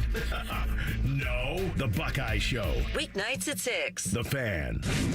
Rothman and Ice present Free Snap Reads. Sponsored by Dr. Mark Levy. If you're snoring and not sleeping, call Dr. Mark Levy today at 1-800-MORE-SLEEP. All right, perfect lead into our guy, Bobby Carpenter, talking about Ohio State post-spring and the question mark. Certainly they're going to be a contender. In fact, a couple sites now tab them as the preseason champ. We'll find out. We'll find out early because they go to Texas, and whoever wins that game will cement themselves early probably in that process. Your biggest question mark, is it the guys they lost on defense or what seemed to be the main concern at the end of last year, which is their offensive line handling very good defensive fronts? I think the offensive line is going to be okay. I think you'll be able to tell a lot about that early in training camp. You'll have a pretty good feel of that then, of what they're going to do. Ian Moore, I know, looks pretty darn good. Carter Lowe, I think, is going to be good, but is evidence in the spring game. Like, there's still some physical development that needs to happen. It's really hard after one, like, to be a player in your second season on the offensive line. And so, like, what do they do, with Austin Saravelt? I think Philip Daniels is going to be good on the right side. Like, I think they feel pretty good about that. To me, it's looking at the defense. I think they're going to be fine with James Smith inside. Like, are they going to be firm enough in there? They got to stay healthy. And then also, like, that safety position down the middle. I mean, you basically lost Lorenzo Styles and Caleb Downs. I mean, both those guys were drafted players that are good. And then Peyton Pierce is good. And, like, who's the other guy with him? And it might be a couple of guys. And what does that look like? It's like Texas. I mean, you have the Cards this year, a flock of Cardinals to get it figured out. You don't have that much time because that game down in Texas, it's going to be a hornet's nest. It'll be hot. It'll be at night, and they're going to be good and ready to go. Coach Day brought it up with Bo today, Bob, about how he's kind of, forecasting some fourth quarter games that are on the way. And that's like the second time I've heard him mention that, which to me is him saying, the schedule we got, some good tests for us coming down the line. When will a coach know that his team's mentally ready for what we're kind of tabbing as a gauntlet of a schedule? Is that something that just has to be in game action, or can that be figured out in the summer and early portion of fall? I think a lot of that's got to be figured out in the games. Like, you have to have game experience. Guys have to be able to go through the highs in a game. And some of that comes from practice, and you can hopefully see, like, glimpses of it. Yeah. But some of it's, hey, man, not every play is going to be perfect. You got to come back to the huddle, get yourself together, and go play another play. Don't let one bad one turn into two. Don't turn into Penn State where, you lose a barn burn to Oregon. Next thing you know, it's like next 2 weeks, your head's not screwed on straight anymore. So you've got to be able to react in game. I mean, I think they put together the schedules and showed them. I mean, Oklahoma's schedule is really tough. Ohio State's, or Michigan. Like, there's a handful, but I mean, Ohio State's schedule, I would put that thing up against anybody's this year. I mean, we used to complain, not enough good games. That's right. I mean, this year there's going to be some really high-quality opponents. Now, if they beat some of them bad, great, but I don't anticipate that happening. And that can only help, right? Being battle-tested. Now, Ryan Day's leaning into it. He knows his schedule. He doesn't have any control over that. And I've heard him, early on say that he does think that they'll have their edge, that maybe they did lose it a little bit. Now, they beat Michigan, and they lose in the Big Ten title game to Indiana. And then they wait. Miami, I don't know if Miami got any momentum from beating Texas A&M. It was a windy nightmare, whatever. But they had played. Bob, if you asked him, because he made the run from the back of the bracket the year he won the title, is he always picking the bye over momentum? Always? I don't know. I think it depends. If you're really beat up, I think the bye would help you. If, like, you lose to Indiana, you probably want to get that taste out of your mouth and go play again.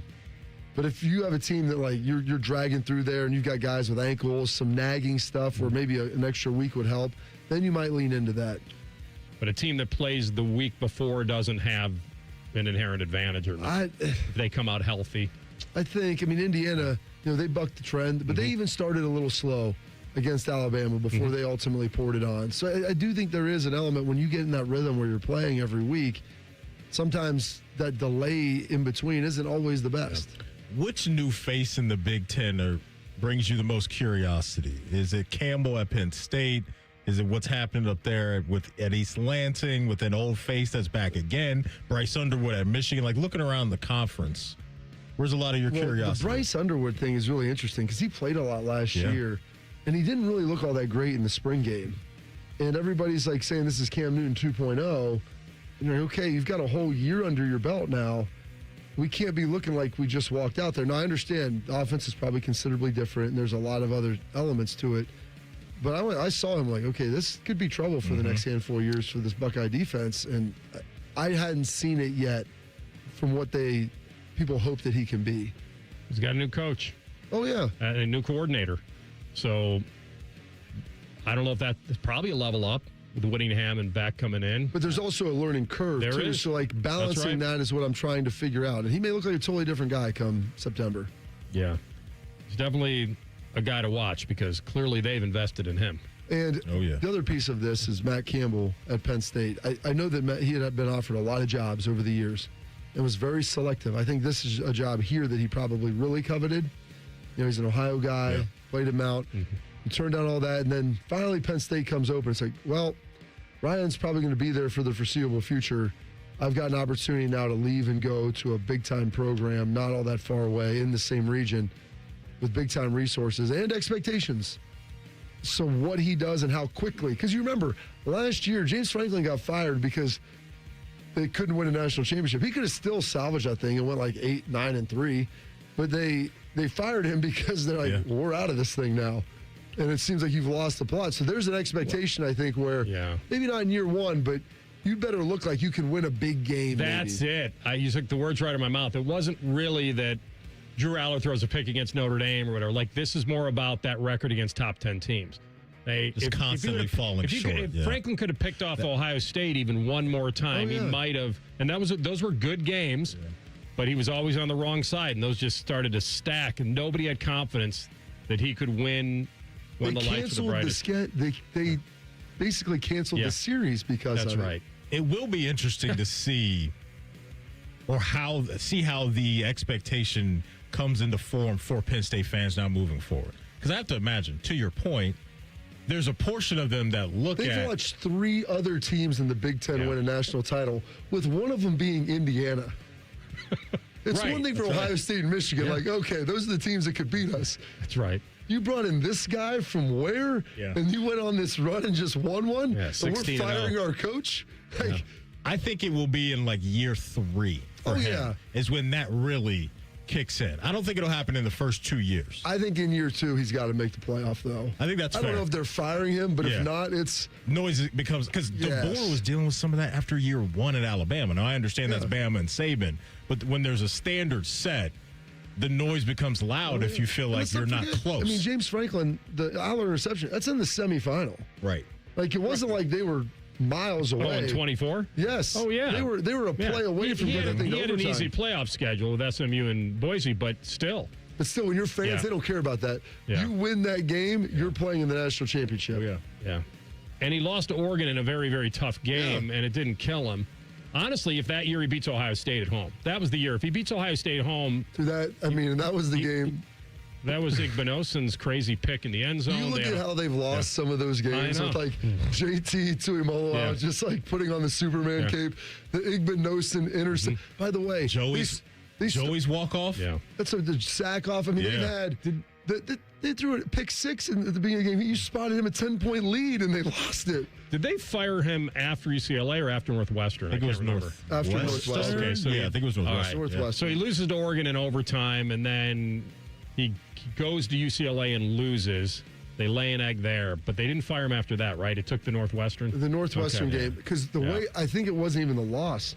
It's the way you lost to Northwestern. Yeah. They are running the ball on you for 6 and 7 yards on the final drive when you need to get it back to go win it. It just felt like that's when they completely quit on the guys that quit. As long as your guys are playing hard, like that's one thing. But fans just killing him on the way out. Remember, he had to pause in the stadium to try to get a nice point where he could get from point A to point B. Real quick, they go to Clemson and a road trip to Miami this year, Virginia Tech. Just looking at James Franklin, and they got to go out to Cal. I like their young quarterback too. He scooped up about half of that Penn State recruiting class, though, and I bet he was active in the portal. They gave him a lot of money. I think they might go 8-4, 9-3 this year. It would be a great start for him. Yeah, I honestly just think that there's some times where guys just aren't. Not that he wasn't a fit. I don't know if he was ever going to be their guy, though. It kind of felt like it completely ran its course. Yes. Like you knew what he was going to bring, the team was going to bring. It felt a little bit like the end of Mike Tomlin's era. Yes. To where it was just time for a change. Because he had... Yeah, but actually, Tomlin, you could say overachieved sometimes. Yes. No, I agree. But I'm just saying, like, as far as the environment kind of getting stale. It seemed like you just needed to bring in Matty Zex at the end of that thing. You know? And look, y'all, I apologize. I feel really bad, but it is what it is, y'all. Again, I do apologize, but what can I do? We never plan for these things, but they happen, and sorry, I do apologize. Look, you just have to learn from it, and I apologize, I do. That would have been a better press conference than James Franklin. Just hire Matty Zex to go in there and handle it. By the way, I just looked it up. 4-21 versus top 10. Yeah, that's pretty bad. Franklin at Penn State. 4-21. Tough. That'll do it. Tough, man. Yep. You can only save that with one way, and that's winning a title. Mm-hmm. All right, my man. Good to see you as always. Yes, sir. That's our guy, Bobby Carpenter. We come back in 2 minutes with Ian Fitzsimmons. We'll get him a little bit on the Ty Simpson situation because he had him on his program. You'll hear it next in 2 minutes. Rothman and Ice and the Fan. Working your way through that home projects list, that means more flushes, more showers, more fiddling with the thermostat. Trust the pros at the Waterworks with your plumbing, drain, heating, and cooling needs. Our certified pros can repair or replace your air conditioner or furnace. Clogs? Call the Waterworks. Drain issues? Call the Waterworks. Plumbing problems? Call the Waterworks. HVAC breakdowns? Call the Waterworks. The Waterworks. Trusted and certified plumbing, drain, heating, and cooling experts. I started my first business when I was 12, mowing lawns for about $5 a yard. I learned if you do the job right, people trust you and customers care that you show up and do what you say you're going to do. Hi, I'm Tommy Mello, owner of Don's Garage Doors. From garage door repairs to upgrades, we show up, we stand behind every job. We only use the best parts, and spring's guaranteed to last a lifetime. When you care about the people you serve, you work harder and it shows. Call Don's Garage Doors today or schedule online at donsgaragedoors.com. When it comes to garage doors, no one knows more. Want to hear a shocking statistic? Medical malpractice is the third leading cause of death in America. Don't believe it? Google it. And that doesn't count serious injuries like birth injuries to perfectly healthy children. All doctors wear white jackets, but it doesn't make them all the same. Most medical errors are committed by the same quacks over and over again. I'm John Morgan of Morgan & Morgan. Many hospitals looking for more profits are forcing doctors and their groups to be employees of the hospital or be forced out of their system. It's a troubling trend in medicine. People make mistakes, but medical mistakes are huge and often forever. If you believe your child suffered a birth injury or a misdiagnosis or mistake led to a loved one's death or injury, let our team of medical malpractice lawyers examine your case for free. No recovery, no fee. Morgan & Morgan, forthepeople.com. Morgan & Morgan, Ohio office located at 600 Vine Street, Cincinnati. Prior results do not guarantee a similar outcome. Rothman Ice is sponsored by your local Pella Window and Door showroom on Gemini Parkway. The Fan, Ohio's sports destination. Their live golf team name is Ice Dogs. You're listening to Rothman and Ice. Looky here, post-draft, all rested and just ready to go. Attack spring. He's our guy, Ian Fitzsimmons, ESPN sideline reporter, and a lot more than that. My man, how we feeling? We're good, man. We're into the spring cleaning, especially after having 16 teenagers over here for the Kentucky Derby, infield style. Yeah, my daughter wanted to have a little party. You know, horse racing's in the DNA. Growing up on a thoroughbred farm in Folsom, Louisiana, so she invited 16 of her closest friends over. Burgers, brats, dogs, smoked some chicken, and then the hard part comes. Nobody drinks and drives, and it's like. Oh, is that the Fitzy shuttle bus? What is that? Are we calling? I just made sure. I took note, bro. Okay. Here's a little parenting advice for anybody out there who's got teenagers. You know, you just kind of watched, and we told them when they walked in, look, you walk in this house and you have yourself a cold beer or one of those High Noons or Trulies, whatever the kids are drinking these days, right? You ain't driving. That's it. Car stays till tomorrow. That's it. Done and done. And so one kid was like, oh, no, I've only had two. Yeah, that's exactly right. Give me the keys, Bubba.